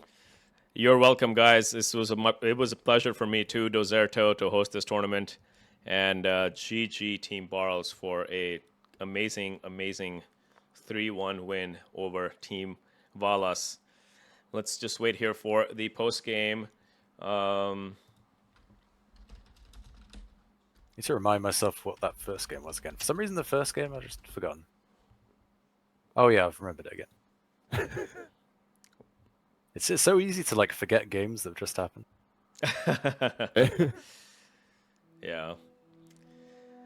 Hello. Congratulations. Hello.